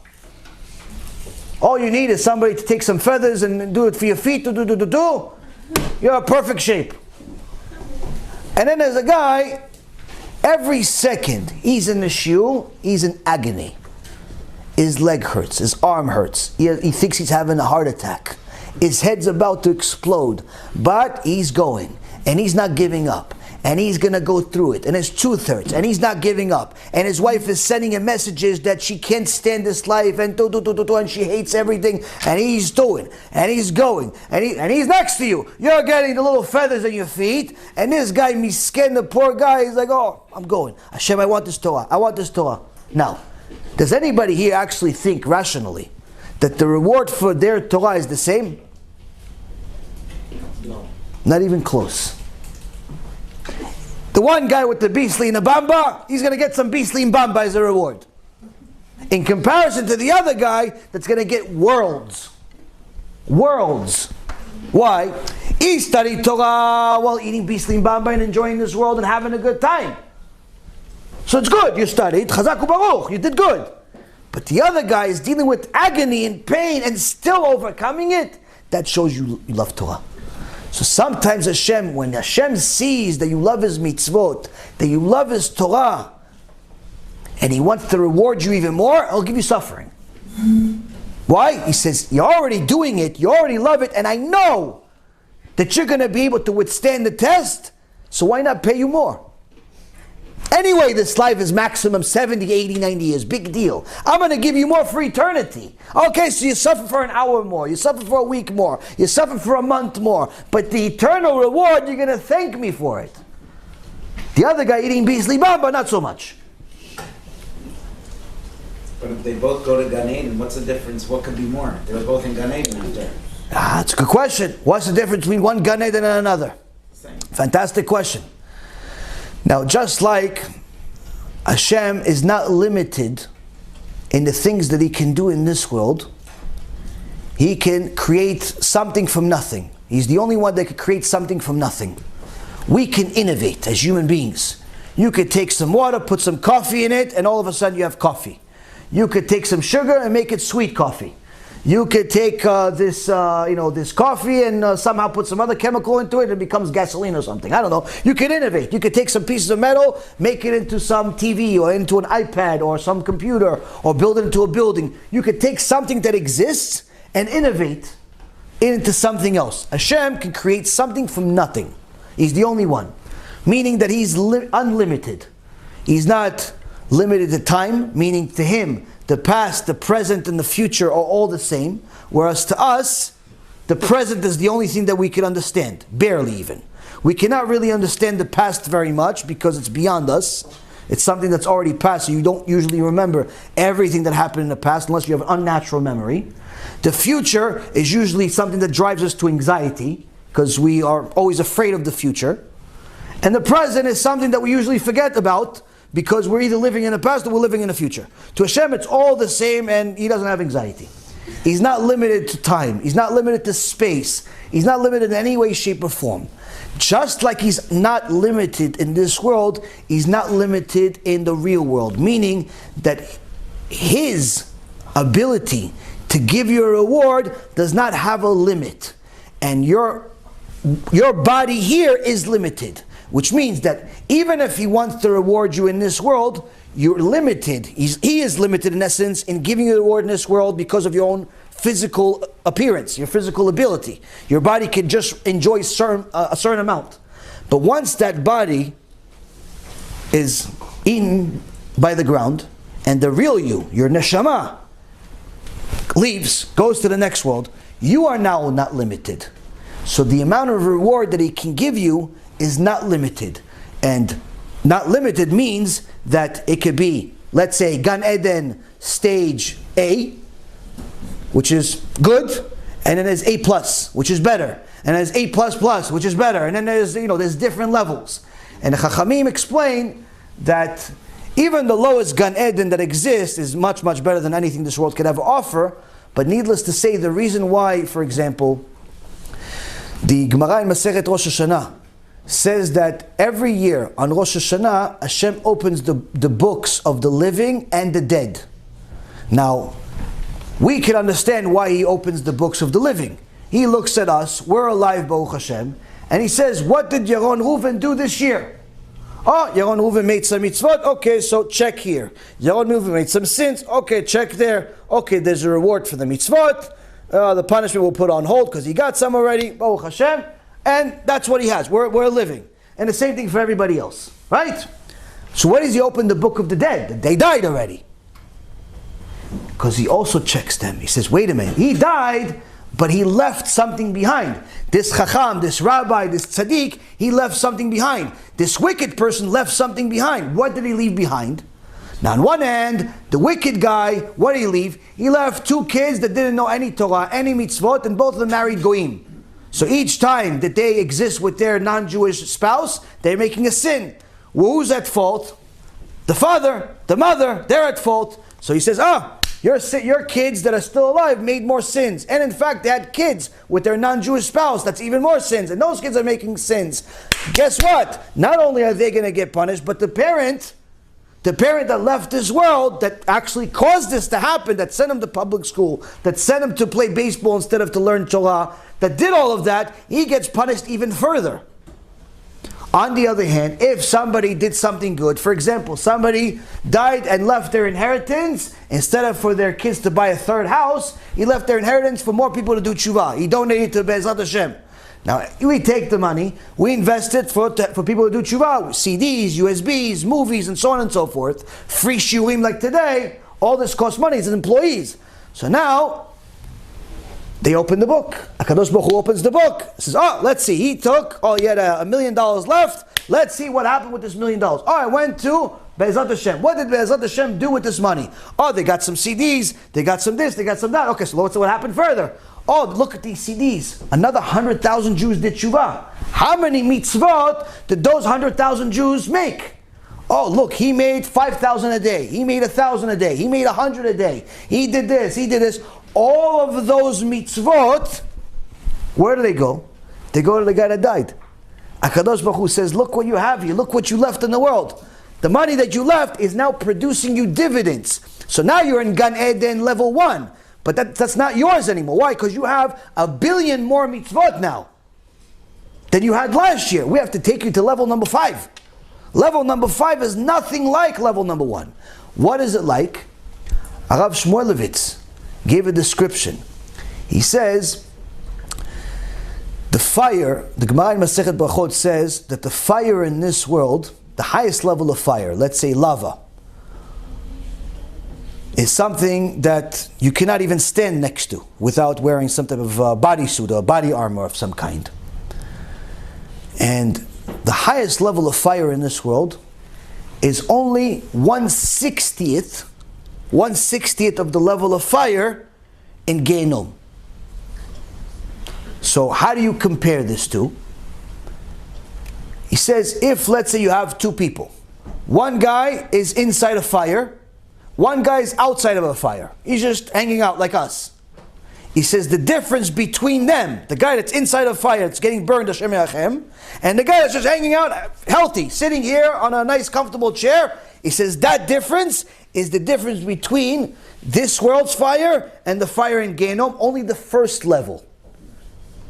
Now the difference between the first level and the second level is again that. Another 60 times. So it's not 60 times the original number, it's 60 times 60. And the second level, and the third level, and so on and so forth. Now, the same goes with the reward. The reward in this world, the greatest good that you can get in this world, is nothing in comparison to the next world. But that's just the first level.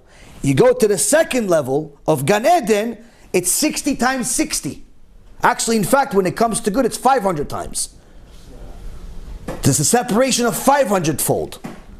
Meaning, if you take all of the good of all of the people that ever lived in history, in all of their life, let's say you have, for example, I gave this example the other day, last week I believe it was. Let's say you have a person's average life, let's say it's 100 years, just for argument's sake. Out of the 100 years, he doesn't really live 100 years and enjoy 100 years. He enjoys, let's say, maybe 20, 15. Why? Because at least 30, 35 years, he's sleeping. Okay, then the other 35 to 45, he's working. Then the rest of it is eating, bathroom, errands, and so on. Out of the whole 100 years, maybe he enjoys 15 years. Now, let's say you take just the 15 years part of not just his, but all of the people that ever lived in history. Right now you have almost 8 billion people. Previous generation you had about 6.5. Previous generation about 6, and so on and so forth. All of the people, billions and billions of people from the beginning of the time all the way to today, and you just take the good part that they had. You put it all in one box. You give it to one person. All that joy to one person, that's not even a down payment for what a person will benefit from in the lowest level of heaven. And the separation between the lowest level of heaven and the next level, not the highest level, just the next level is 500-fold that. Hence the reason why the tzaddikim continue benefiting from the mitzvot they made even 2,000 years ago. Because Hashem does not have a limit to how much He can reward a neshama. Because that neshama is also not limited, since it's a piece of Him. So now when a person learns Torah, you came here, you're going to be here for a couple of hours, maybe longer. Because since we just finished the introduction, we're going to see how long the lecture is going to be. Now, the key is now you're going to get a reward for every second you were here. Why? Because we learned Torah. Aside from me making a few jokes that are terrible, we learned some Torah. Now, you're going to get a big present from HaKadosh Baruch Hu for this Torah that you learned. All the good that everybody ever had in history is not going to be even a down payment for the Shiur Torah that you attended or that you watched. Oddly, the people that wanted to come but didn't feel like coming, they went to the basketball game instead. They went to watch a movie instead. They went on a date with a girl that they're not married to instead. And they don't plan on getting married. Like the guy that's not planning on buying anything. But ask how much. The punishment is just the same. So that's why the Gemara says, if a person has suffering and he doesn't know where it's coming from, it's only because he's imagining himself to be spiritually flawless. But in reality, he has to be certain that he's not properly fulfilled his obligation of learning Torah. If you don't know what sin you made, that means you don't know enough Torah. It's not that you didn't make any sins. And the reality is, if you're not enjoying the mitzvot, it's only because you're still sinning big sins. Everybody sins. Everybody sins. Let's not fool ourselves. Everybody sins to some extent. But the sins that kill our joy, the sins that kill our connection to HaKadosh Baruch Hu are the big ones. The karet sins. Now, if, let's say, for example, you ate and you forgot to do a blessing. You forgot to do a blessing. You drank something and you forgot if you did a blessing, you didn't do a blessing. And since it's a rabbinical mitzvah to do a blessing, if you forgot whether you blessed or not, you don't do a blessing. Because it's much worse to do two blessings and say Hashem's name in vain than to not do a blessing. Now, it's not good to not do a blessing, but if you don't know if you did a blessing or not, the obligation is don't do a blessing. Now, if you didn't do a blessing, and you drank, or you ate, it's still a sin. It's not a mitzvah. Now, that sin is not good, but it's not wasting seed. It's not being with your wife when she's nida. It's not eating pork. It's not eating on Yom Kippur. It's not eating on, chametz on Pesach. These are all karet sins. If you drank this and without a blessing, okay, it's not great for your neshama, but it's not killing your connection with Hashem.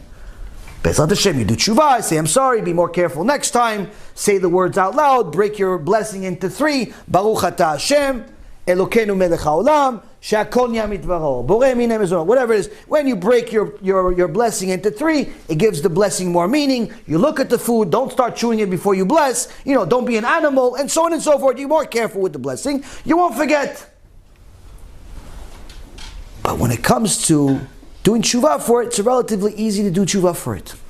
On the other hand, if you slept with a woman that's not your wife, you have a serious problem. Why? You just disconnected yourself from HaKadosh Baruch Hu, and you need to work hard to fix that. You just wasted seed on purpose, not that you went to sleep and it happened. I'm talking about you watched some movie, you looked at some magazine, you went to some club, or you just simply lost your mind. Whatever you did. You decide, I want to go to Genom, so I'm going to waste seed. You did that. Even if it's one time you did it, guess what? It's not that Hashem is going to punish you in Genom right this second. All of a sudden you start feeling your whole body on fire. No. What's going to change? All of a sudden, you're going to open your Sefer Torah. You're going to read the parasha that you usually enjoy. You enjoy learning about Moshe Rabbeinu. You enjoy learning about Rabbi Akiva. You enjoy learning about HaKadosh Baruch Hu. You enjoy. All of a sudden you're like, I don't feel like doing it. You go to Beit Knesset, usually you like, you see your friend, you see the rabbi, hey, kvod harav. All of a sudden you get to the Beit Knesset, you're like, I can't wait till this is over. Wow, so long. What long? We haven't started the Kaddish. What long? How come you don't like it? The disconnect. The spiritual disconnect.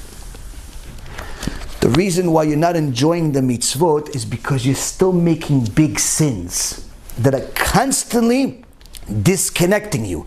So even if you're learning Torah every day you're learning Torah. Because you go to yeshiva, you go to kollel.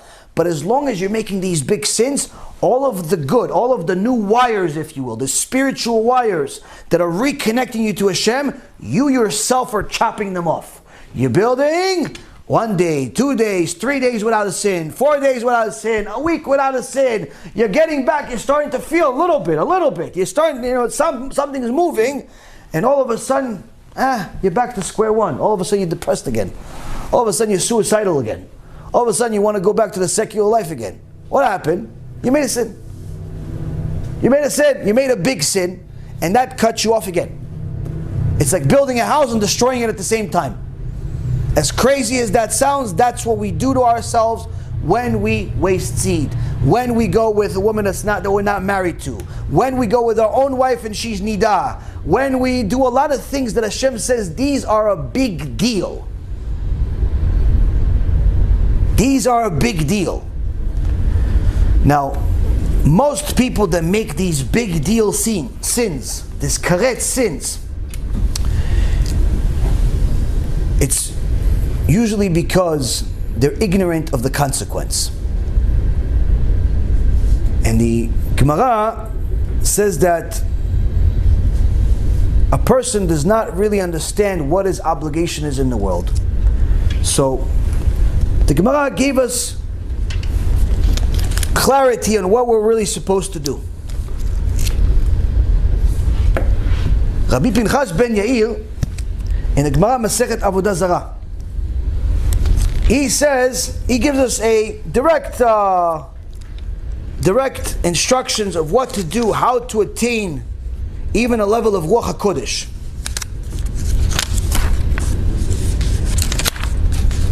He says that a person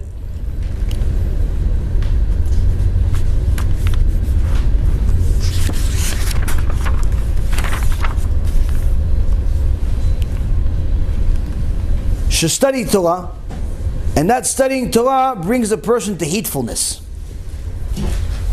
Meaning that a person is going to be conscious of the transgressions and is going to refuse to do it. He's not going to be as prone to making sins. After that, further studying is going to bring him to diligence, which means he's going to make proactive effort to avoid sins. He's not going to go to certain places. He's not going to hang out with certain people. Then he's going to get to a level of cleanliness, meaning that he's going to get to a point of not making sins, at least not the big ones, because of his constant thoughts of running away from these things. Then the cleanliness is going to get him to a point of asceticism, which is even not allowing himself things that are allowed because he wants to be really holy. He's allowed to hang out with certain people, but he knows that hanging out with them is going to be a waste of time. So he'd rather study Torah instead. He's allowed to eat certain foods, but he says, why should I eat the certain foods right now? Why should I eat 3 meals a day? I can eat once, it's enough. I don't need to eat 3 times a day. What am I, a dietitian here? I eat once a day, it's enough. You're allowed to eat 3, 5 times a day if you want. But do you really need to? He's getting even to a level like this. And little by little he keeps going, he gets to a level of tzaddikud, purity, piety. This is the same system that the Mesilat Yesharim, the path of the just, the Ramchal, described slightly different order, but the Gemara in Masechet Avodah Zarah, page 20b, gives the details. If a person follows this instruction set, Gemara says he gets to a level of Ruach HaKodesh, and not only that, he can even get to such a high spiritual level that he could literally revive the dead. See somebody dead, say, Hashem, I don't want this person to die. Hashem says, you said, I'll come in, I'll do it. No problem. That's how high a person, a human being can get to. There's clear instructions of how to get to that. It's not easy, doesn't take overnight, even as it takes 1 year. It takes a long time. But the point is, a person can sanctify themselves to such a level. And such people have existed. So a person that sins and ruins that, obviously does not know his own potential. Obviously does not know how much reward he can get, not only in the next world, but even in this world. Imagine you have such a clear understanding of what your role is in the world. Now, the Gemara doesn't just say this though.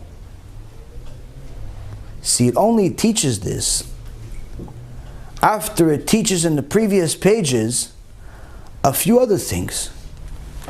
It says that there is a blessing that you make when you see beautiful people. There's certain people that are exceptionally beautiful, that lived in previous generations. In today's world, the most beautiful person is ugly in comparison to the beautiful people that lived in Jerusalem 2,000 years ago. Their skin literally shone. It was like a diamond. Now, and there's a blessing that you make when you see certain types of people. So the Gemara says, wait, are you now allowed to look at people? Allowed to look at people? So no. There is a blessing for it if you see it, but you're not allowed to stare. So why are you not allowed to stare? It says, because the Torah says that you have to, v'nishmarta mikol davara, that you shall beware of everything that's evil. What's evil? Evil are things that will entice you to promiscuity and immorality. You look at a immodest woman, it's going to give you thoughts, and that's going to lead you to waste seed and so on. So here we see that before we learn how to become really holy, we're being taught what to stay away from. But then the Gemara continues even before that, and it says that when a person jokes around, instead of being serious when it comes to Torah, he likes to joke around. So Rabbi Shimon ben Lakish says, Kol hamitlotzetz nofel begehenom. Someone that you tell him serious stuff, tell him Hashem says this, Hashem says that, and he likes to make a joke. Likes to make one of these comments that's a joke. He likes to make fun of the rabbi. He likes to make fun of the Torah and so on. Says, oh, that guy guaranteed Gehenom. Wait, you just told me about Gan Eden. What's this Gehenom stuff? He goes, no. We're going first. Now we're reversing. We're not going forward. We only told you the good stuff of being able to be really holy after we discussed what to stay away from. Why? Because the Gemara in the same Masechet Avodah Zarah, page 17a, which is 3 pages before all of this stuff, says that Gehenom has 2 daughters. And these daughters say, have, all day. Give me. Say, what give me? He said, give me all these Reshaim, let me pay them, Hashem. It's my turn now. It's my turn. All these wicked people that went against you for 70, 80 years in this world, it's my turn to handle them. What's the lesson? The lesson is, if you're not enjoying the Torah, you're not enjoying mitzvot, It's only because you're still sinning. And you're still sinning because of one of two reasons. Either you don't know the reward that you're going to get in this world and the next, being able to be really holy, being able to understand your role in the world, clarity, Gan Eden, unlimited reward, or worse, you don't know the punishment. You don't know Gehinom's two daughters that are waiting for all of the wicked people. One or the other is missing in your system. Either you don't know or don't believe that there's punishment, or you don't know or you don't believe there's reward. Because that's the only reason why anybody sins. It's either reward or punishment. So when somebody tells people that there's no punishment, after putting us in Golus for 2,000 years, after giving us a Yetzer Hara, after creating sins, He is going to punish us if we do a sin? That sounds like a monster. That's indecent. That's like blaming the victim. Today, because of how long the Golus has gone on, there isn't a Jew in the world who deserves punishment, no matter what he does. We're being given such a bad impression about God. That's what I said before. We'd say God doesn't need anything, He doesn't take anything from you, you can't do anything for Him, but when He gets angry, you're in trouble. That's a monster, that's not God. what are they simply doing? In so many words, they're destroying the entire Torah. Because they're saying that there's no point to keep the Torah because there's no reward and there's no punishment. If people told you there's only reward no matter what you do, then guess what? You're going to do whatever you want to do. If they tell you there's no punishment no matter what you do, same concept, you'll do whatever you want to do. The only way that someone would comply with the Torah is when there is a reward and punishment. Now many people like to quote the Chafetz Chaim, especially when we speak out against Reshaim. We mention their names, say, oh, Lashon Hara, Lashon Hara, the Chafetz Chaim's Lashon Hara. First and foremost, you should know the laws of Lashon Hara not only allow for you to speak against wicked people, but actually obligate you. The Chafetz Chaim laws of Lashon Hara, chapter 4, Halakha number 7 and 8 says that a person is allowed to repeat the wrongdoings of a person who was raised in a religious environment but went off the derech. And the reason is because if we allow a wicked person to continue going unchecked in our own community and we don't take a stand against evil, our silence is not counted as righteousness but rather as foolishness for allowing such a cancer to go unhindered. So meaning, even if you have somebody in your own community that's off the derech, if you don't start telling people, listen, make sure your kids stay away from this kid. It's not Lashon Hara.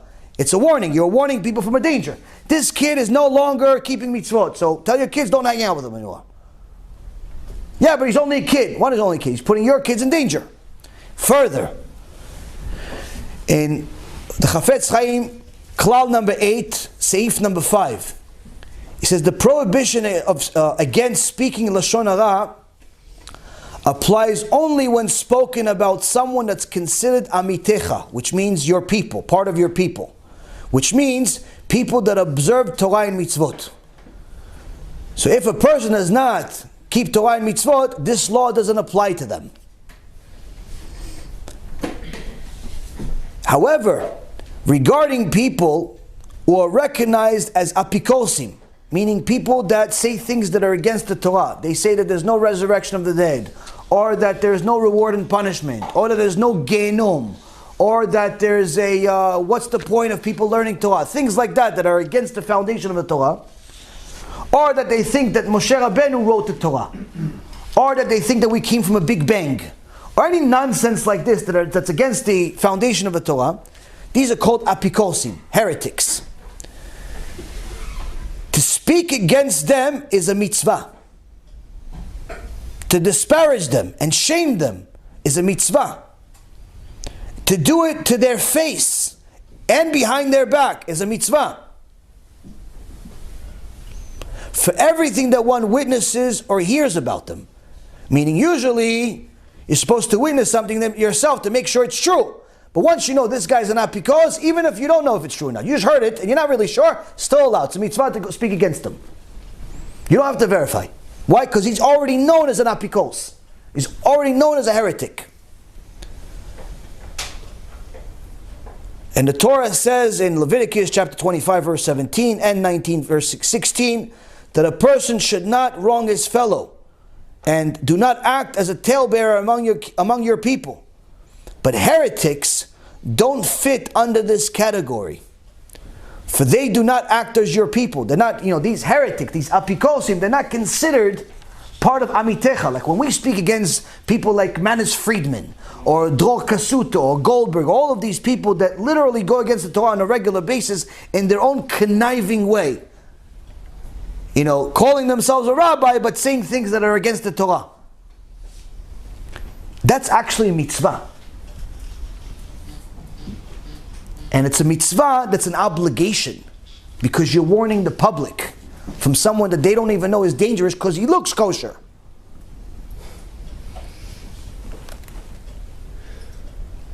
So, here we see, Rabotai, that the Chafetz Chaim's laws of Lashon Hara are a little bit different than what people think they are. And he says that we follow this practice that's learned in Avot de Rabbi Natan, which those that hate you, Hashem, I will hate. And those that rebel against you, I will dispute. And a heretic, apikos, is one who denies the laws and prophecies of Israel, whether it's the written Torah or the oral Torah, even if he says that the entire Torah is true, except one verse. Needless to say, a gzera sha'avar, or grammatical details, and this includes even kal vachomer. Even if he intentionally wishes to destroy it. The point is, Rabotai, is that people that manipulate the Torah in any way, shape, or form to their own likings because they want to get more fans, HaKadosh Baruch Hu does not take that very lightly. Now, this Chafetz Chaim that people like to quote all the time, what motivated him to be Chafetz Chaim? So the Chafetz Chaim himself wrote that he started to appreciate the Torah to the extent that he did when he was young. He went to it's a famous story, he went to a hotel called the Vilna Hotel. And he found out that next door to him, the next room next to him, was the Gdol Ador Rabbi Yisrael Misalant.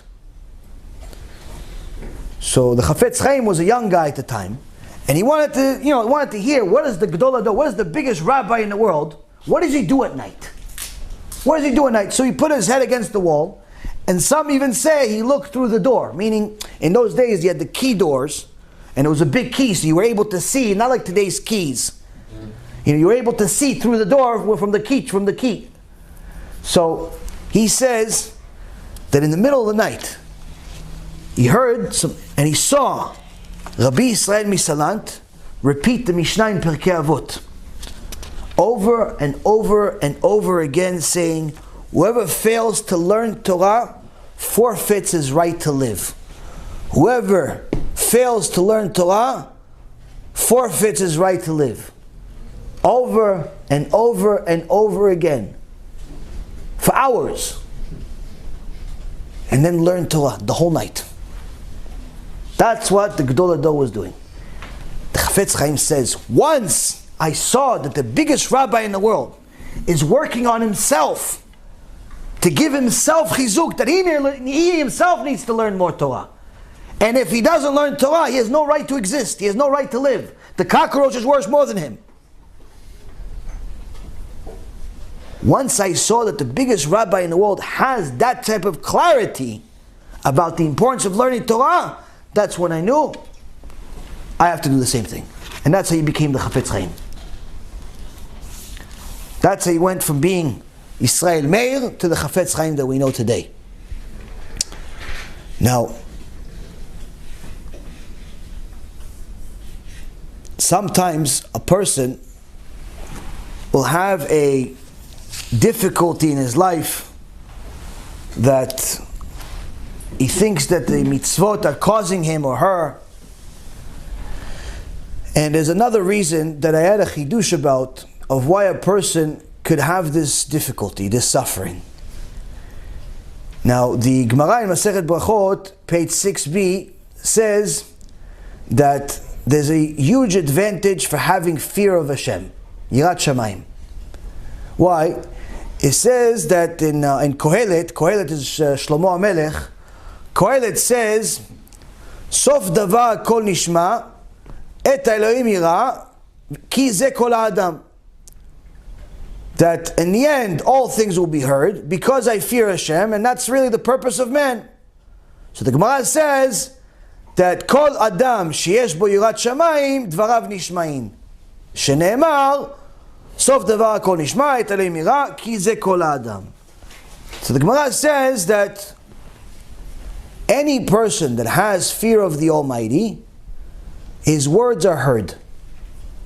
As it says in a verse that in the end everything is heard. Why? Because he fears Hashem. So they use this source. What do you mean fear? Like what kind of fear? It starts with fear of punishment, and eventually it's fear of the Almighty. There's levels of fear also. So first a person is afraid that Hashem will punish him, either by taking his money, or taking somebody he loves away from him, or taking something else that he cares about, or sending him to Gehenom, or giving him a disease, or countless other sufferings. That's the first level of fear. Suffering in this world, or even in the next world. He's afraid of that. He's afraid Hashem is going to punish him. Whether it be in this world or both in the next world, that's the lowest level of fear. Which is really mercy. Which is really mercy in the end. In the end, yes. But nonetheless, if it's a permanent punishment, then it's a not exactly ideal, to say the least. Now, a person needs to be afraid of Hashem because of punishment. But then as he connects closer and closer to Hashem, he becomes afraid of Hashem, not because of punishment, but rather because he's afraid to ruin the relationship. Similar to a marriage. When a person is married to somebody that they love, they're not afraid that that person is going to kill them. What are they afraid of? They're afraid of hurting the relationship. So they're not going to do something wrong to disturb that relationship because they're afraid of losing that relationship. So that's also a fear, and it's actually a higher level of fear. Spiritual fear. It's a higher level of fear. He's not going to yell at his wife because he's afraid she's going to be offended and not going to want to talk to him. He's afraid that he'll hurt her. He's afraid. So that's actually a higher level of fear, more valuable level of fear than being afraid that she'll simply leave him or slap him in the face. He's afraid to hurt her. So being afraid of Hashem's Almighty, of His glory, of ruining that relationship, is much higher level of fear than being afraid simply because of our own personal interest, of being afraid to lose something or going to hell. So there's levels of fear. But the point is that a person needs to know that fearing of Hashem is critical. Why? Because here the Gemara says, if you fear Hashem, everything that you say will be heard. So one of the things that the Chachamim say, if a Talmid Chacham, someone that knows Torah, or even a regular person, has fear of Hashem, he'll see the world around him change. Why? If he tells his wife and kids to do something, they'll listen. Why are they listening? Because he has fear of Hashem, therefore they have fear of him. Not fear that he'll kill them, but fear of his mightiness, fear of his glory, fear of his kedusha, of his holiness. So, because he has fear of the Almighty, in essence Hashem makes the world listen to him. He tells the boss that he needs some time off for a Jewish holiday, the boss doesn't fight him. Why? The world hears him. So that's one level that this Gemara says, if you have a fear of Hashem, there's a certain benefit. The world around you listens to you. If you're a speaker, the people want to listen to your shiur for 2 hours. If you are you write Sfarim, people want to buy your books. If whatever you do, people want to hear it. They like it. Why? Because you have fear of Hashem. So now I had a chidush. Chidush is, how come people suffer? People say they suffer. People say that I can't believe it. I'm praying to Hashem, I'm doing mitzvot, but I'm still suffering. No fear. Chazak Baruch. So here we see that this same Gemara applies to that too. If you're doing mitzvot, you're doing what you're supposed to, or at least what you think you're supposed to, or at least what you think is enough, and your prayers are not being answered, we just found two more reasons of why you're still suffering. Either because you don't have fear of Hashem, and therefore your prayers are not being heard. You're praying to Hashem, you're praying to a wall. It's not working. Why? Because Hashem says, if you have Yirat Shamayim, your stuff will be heard. You will be heard. So how come your prayers are not being heard? Because in reality, you're full of yourself. You have no Yirat Shamayim whatsoever. You're afraid of your own bank account. You're not afraid of Hashem. If you were afraid of Hashem, Hashem would listen to your words. So that's one reason. What's the other reason? Fifth commandment. Maybe you're not praying enough. Because if you really have Yirat Shamayim, your prayers will be heard. If your prayers are not being heard, there's something wrong. Maybe you're not praying enough. Maybe your prayer itself has something wrong in it. But needless to say, you're probably not praying at all. You're probably praying for everything else except your own issue. Because you're thinking, it's a given. Hashem knows that I need this stuff. He should just give it to me. Now Hashem sometimes likes to hear, Hashem, please give it to me. Hashem, please help me. So here we see, Rabotai, that some of the things that we learn from the Torah is things that you're not going to learn in school, you're not going to learn in your typical self-help book, you're not going to learn this stuff anywhere else. You're only going to learn these things in the Torah itself. You're going to learn when it's right to speak out. You're going to learn when it's right to not speak out. You're going to learn when it's right to get married, when it's not right to get married, when it's right to make a certain step, a certain deal, whatever it is. The problem is that sometimes there's so much confusion because there's so many different people speaking differently. And in fact, they speak the opposite. They say that everything is good and you simply should, you have a case against Hashem. Instead of you have a lot to do in order to get for Hashem to give you what you already have. There's confusion out there.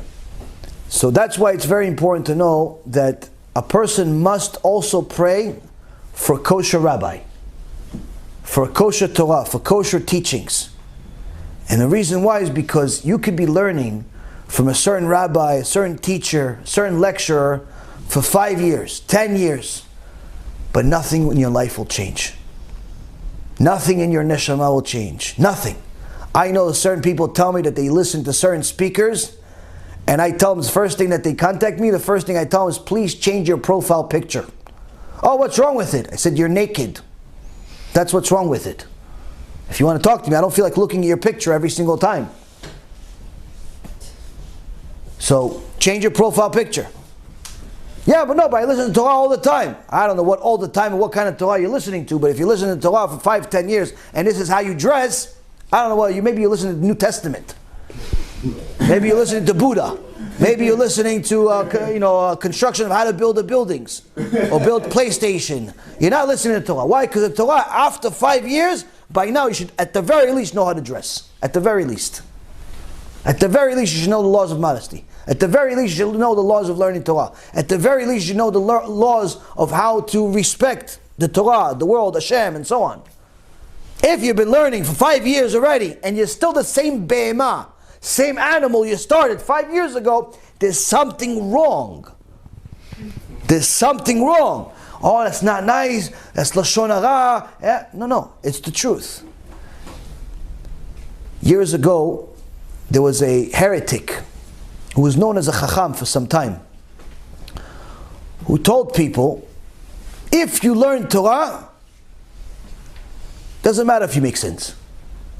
You can make any sin you want, as long as you learn Torah. And he even gave them a source. He says, look, it says in the Zohar, you learn Torah, they don't even judge you in Shemaim. He didn't read the rest of the Zohar, what it says. He just read one tiny little sentence. And he says, I even have another source. In a Midrash, there's a story of a thief. that the king caught him, but since this thief knew how to play the violin in a really nice way, and a king liked the way he played the violin, he let him live. And he would play the violin all the time, and the king enjoyed it. But the people hated this guy because he stole from them and he hurt them and he was a wicked person. One day somebody lost their mind and chopped off its hand. Which hand? The hand that plays the violin. So the guy, the thief that's a violin player, thought the king loves me so much, I'm going to be okay. The king says, hang him right now, kill him right away. He says, Your Highness, how come I played the violin for you? He says, yes, while you were playing the violin, I had use for you. Now that you're not playing the violin, I have no use for you. So this Chacham, who actually is a heretic, says, look, as long as you learn Torah, it's like you're playing the violin of God. He's not going to judge you. He's not going to hurt you. This is the mentality of Manis Friedman, who says that a woman should be immodest, wear whatever she wants because she has to look pretty for the world. Modern times, the most convenient way to cover your hair is with a wig. If the wig happens to look better than your hair, bonus. If you're going gray and you don't want to be gray, so one of the things you'll notice is that there are no old women in this community. Men are all gray, but you won't find a single gray woman here because the wigs are great. Now, the fact that the wig looks good is a benefit. We're not trying to not look good. Beauty is not something you hide. Beauty is meant to be in the eyes of the beholder. So you don't hide beauty, you hide what is private. Beauty is not private. You can't be beautiful in privacy. When nobody's looking, you're beautiful. No, if nobody sees you, beauty loses all of its meaning. So we're not trying to not be beautiful or attractive. We're just trying to distinguish between what is meant to be public and what is meant to be private. Or he tells people in another video that homosexuality is not a toeva, even though Hashem says it's a toeva. Why is homosexuality an abomination?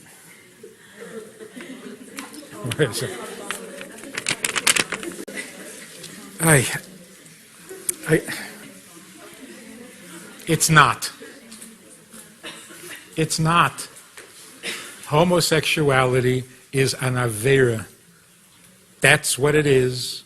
It's an avera. It's an avera like eating on Yom Kippur. It's an avera like adultery. It's an avera like eating chametz on Pesach. That's what it is. Now, unless you believe that eating chametz on Pesach is an abomination, if eating chametz on Pesach is not an abomination, then neither is homosexuality. So why is it made okay? Made okay? Not by us, but they say, oh, okay, they have emotional issues. Okay, let them be. So here's how it happened. Like, okay. First, the very religious came along and said, it's not just a sin, it's an abomination. Then they figured out, you know what? It's not an abomination. Oh, okay, then do it. You see? If you try to embellish, you end up losing. You don't need to embellish. It's an avera. Why is it a worse avera than anything else? Who said? Who could say that it's a worse avera than anything else? Come on, stop it. An avera is an avera. You have your favorite avera, I have my favorite avera.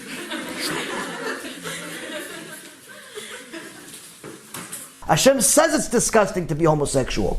But Manis Friedman says, no, it's just another sin. You have your sins, I have my sins. Together we're going to make all the sins in the Torah. So he says in a video. So, calm down. There are 613 mitzvahs, which means there are 613 ways to misbehave. And we all do. You did that one, I did this one. Together, we violate all of them. That's why there's 14 million Jews in the world, to make sure that we cover every Avera. So just because you don't do that Avera doesn't mean nobody should. I mean, somebody's got to. That's what he says in the video. Actually, there's a video like this. Says you have your sins, I have my sins, we're all together, we're going to violate the entire Torah together. It's funny, but it's not funny. Why? That's what leads people to Gehinnom. The reason we go to hell when we die is because we want to be with our friends.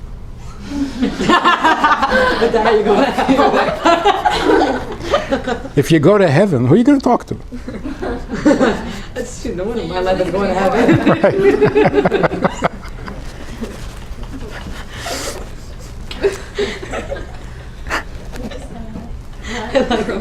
You know, Christians are afraid of hell. Right.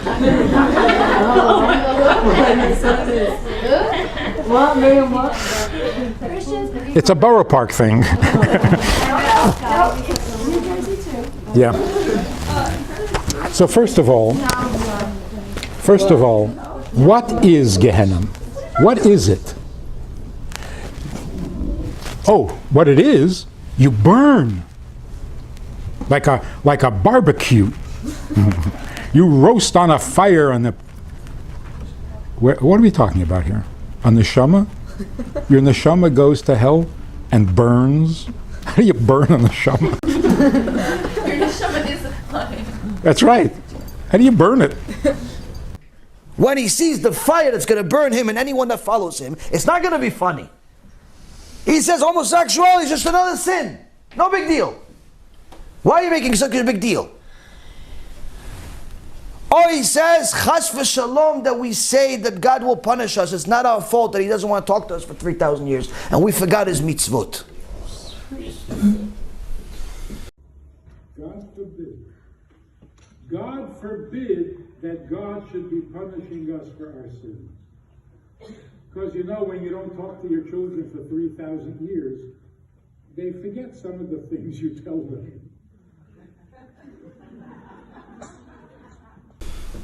He says that no, Gehinnom is just that your soul does not know that it's a soul. It doesn't know how to be a soul. So it's uncomfortable for a year while it's being introduced to being a soul. He said this in Florida about a year and a half ago. He doesn't know how to be a soul. He's confused. The soul is confused because it's a soul. So what is it like to be in hell?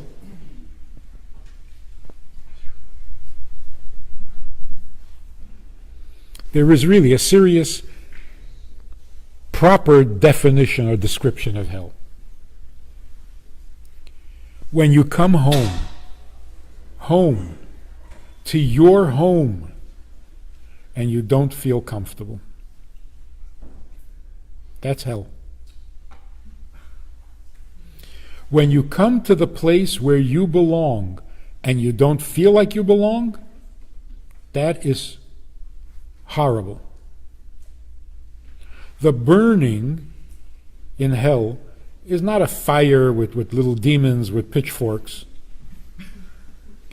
The burning in hell is the embarrassment that a soul feels when it doesn't know how to be a soul anymore. Some souls go back to the world of souls as if they never left. Completely comfortable being a soul. That's heaven. But when you're uncomfortable being a soul, because your soul is so used to being in a body, not being comfortable as a soul among souls, that's hell. How long does it take to readjust? Maximum 12 months. After 12 months, you're in heaven. So now, when you tell the world at large that there's no punishment, there's no Gehinnom, that there's simply a free ticket to do whatever you want, that even though it says in the Torah that homosexuality is a toeva, it's disgusting in the eyes of Hashem, it's an abomination in the eyes of Hashem, and you say, no, it's not. Meaning you just simply took the Torah and threw it in the garbage. That's no different than this Chacham from a couple of 100 years ago that says, listen, if you learn Torah, you can make any sin you want. Now, the Maharitz, one of Gdolei Israel, wrote in Chelek Aleph Siman Kaf a tshuva about this. And he says the following. He said that this person, Manis Friedman, or anyone like him, before or after, spoke Lashon Hara about Hashem by saying such things. Spoke evil against Hashem by saying such things. And did not learn the subject fully. And we may not give them any kavod whatsoever. And we must speak against such people. And then he provides them sources from the entire Gemara, every other Masechet, of why his entire logic is wrong, flawed at best, an outright heresy. And he says, we see that in the Gemara, Masechet Chagiga, at the end of it, it says that people that learn Torah, Talmidei Chachamim, don't get burned. Don't get burned by fire. Why? Just like there's a animal called a salamander, which is like a dragon of some kind, does not get burned by fire. It says Talmidei Chachamim that are learning Torah is not going to burn by Gehinom.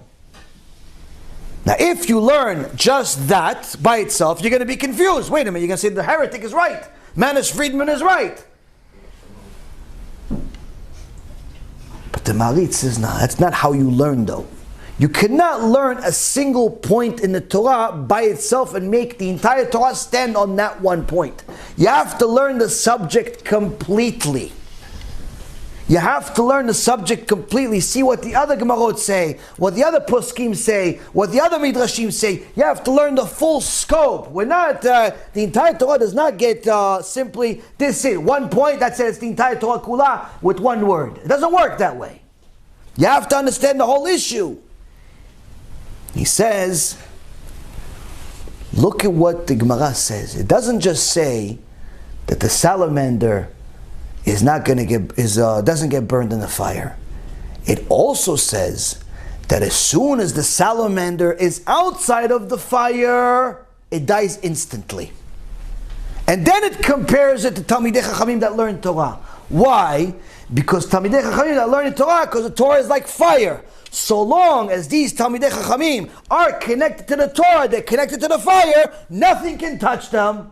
But the second they abandon the Torah, the second they start making sins, it's no longer fire. They left the fire. Of course they're going to get burned. The fire of Gehinom is only going to hurt them if they're not doing the Torah.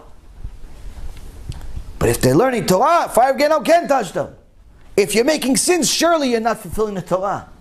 Surely you're not fulfilling the Torah.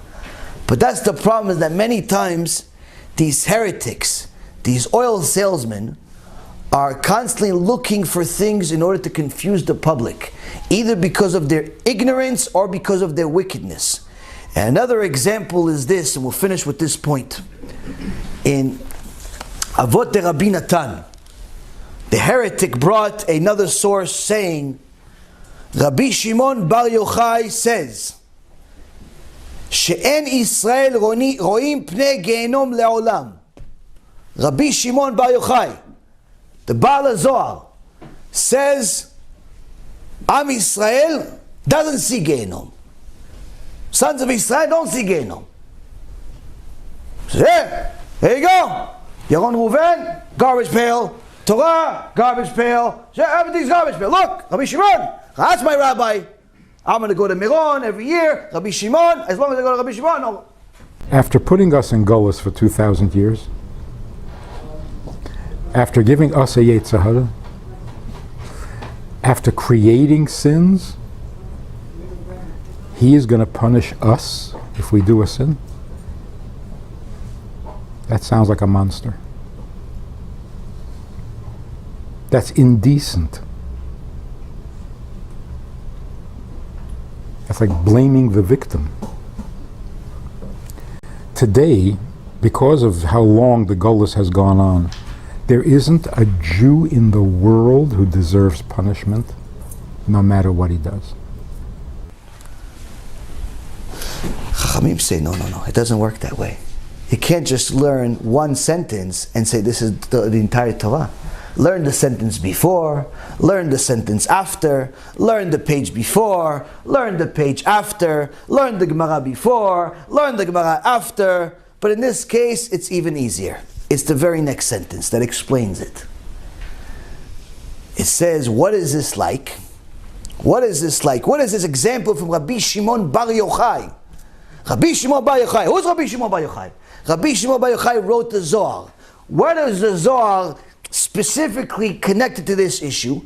90% of the details that we have about Gehenom, I should say 70% of the details we have about Gehenom comes from Rabbi Shimon Bar Yochai.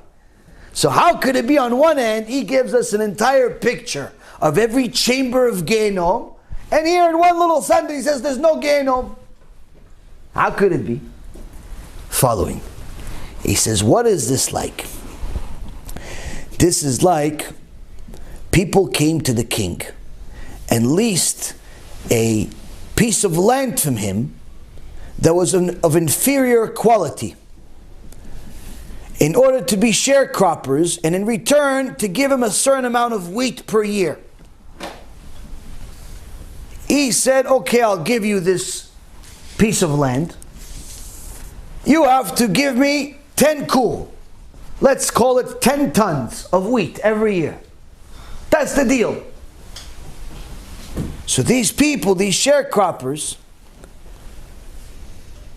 took the land, they fertilized it, they hoed it, they watered it, and they weeded it.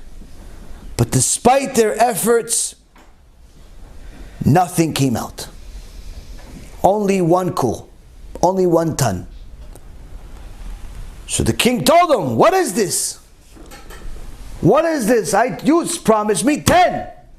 Where is this 1?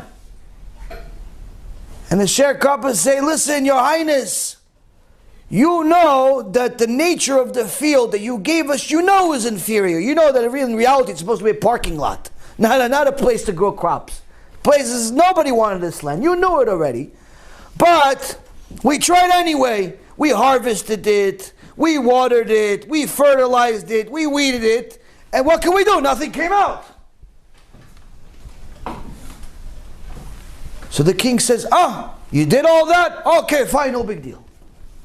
Now that I know you did all that. So Chachamim says, that's how we arrived to HaKadosh Baruch Hu.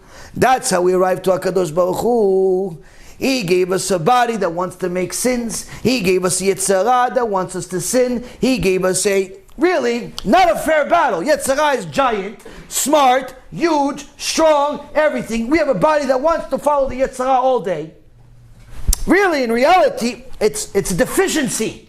It's a deficiency. It's not fair. He's big, we're small, this, that, not fair. So you're going to arrive to HaKadosh Baruch Hu after you learn Torah, you did mitzvah and everything, and HaKadosh Baruch Hu says, wait a minute, you told me you're only going to make, you're going to do all these mitzvah, you're going to finish the shots 10 times, you're going to do all these great things. What'd you do? 1 mitzvah, what'd you do? Let's say, HaKadosh Baruch Hu, what could I do? You gave me, the body that you gave me has these needs, and the Yetzer Hara has these things, and I had these sins, but look, I tried. What did I try? I fertilized it. I learned. I did mitzvot. I worked on my midot. The water is the equivalent of the Torah. I completely stopped the big sins. So yeah, I have some avirot, but not the big ones. And Hashem is going to tell us, you tried. you learned Torah, you fulfilled mitzvot, you worked on your character traits, you gave some tzedakah. Okay, you have a couple small sins, no big deal, it's on me. That's what Rabbi Shimon means. On the other hand, what happens if these sharecroppers come to the king and say to him, he says, you owed me 10, you gave me nothing? Nothing you gave me?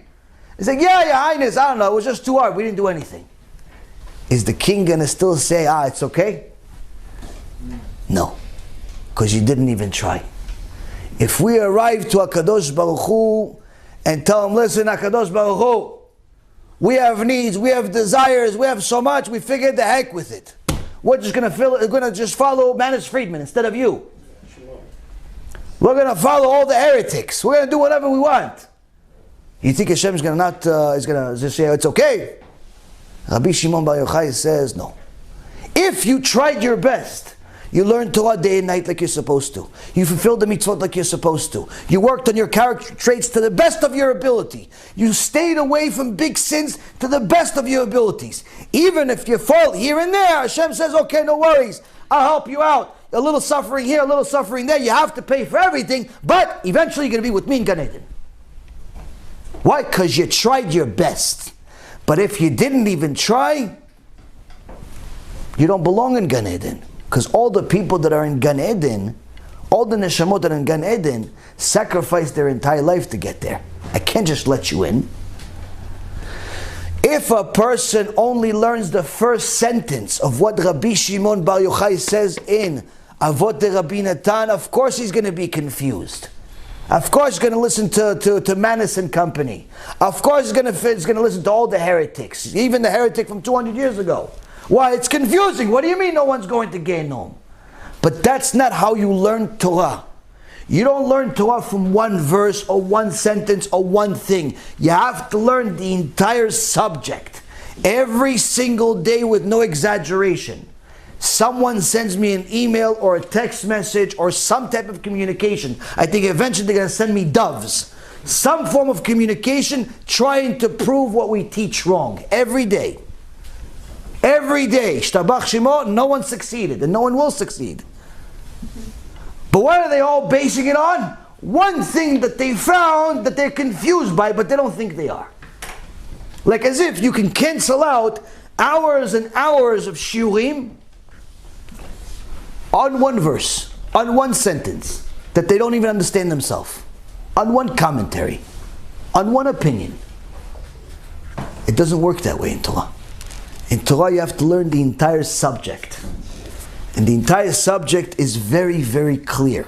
When you see in the Torah that it says that there's reward and punishment to such an extent that Hashem says this is the foundation. Without reward and punishment, there's simply no Torah. That's why the Rambam writes, if somebody does not believe in a reward and punishment, he's considered an apikos, a heretic. You can't count him in minyan. You cannot have him as part of a religious Jewish ceremony. It's a very serious status. He's considered a missionary. Do you understand here? So speaking Lashon Hara against them is a mitzvah. It's not a sin. That's one of the things we need to learn. When the Rambam writes that you have to learn Torah, you have to learn it every day, you have to apply it to your life, this is what he's referring to also. Because sometimes there's two types of Torah. There's emet and there's shekel.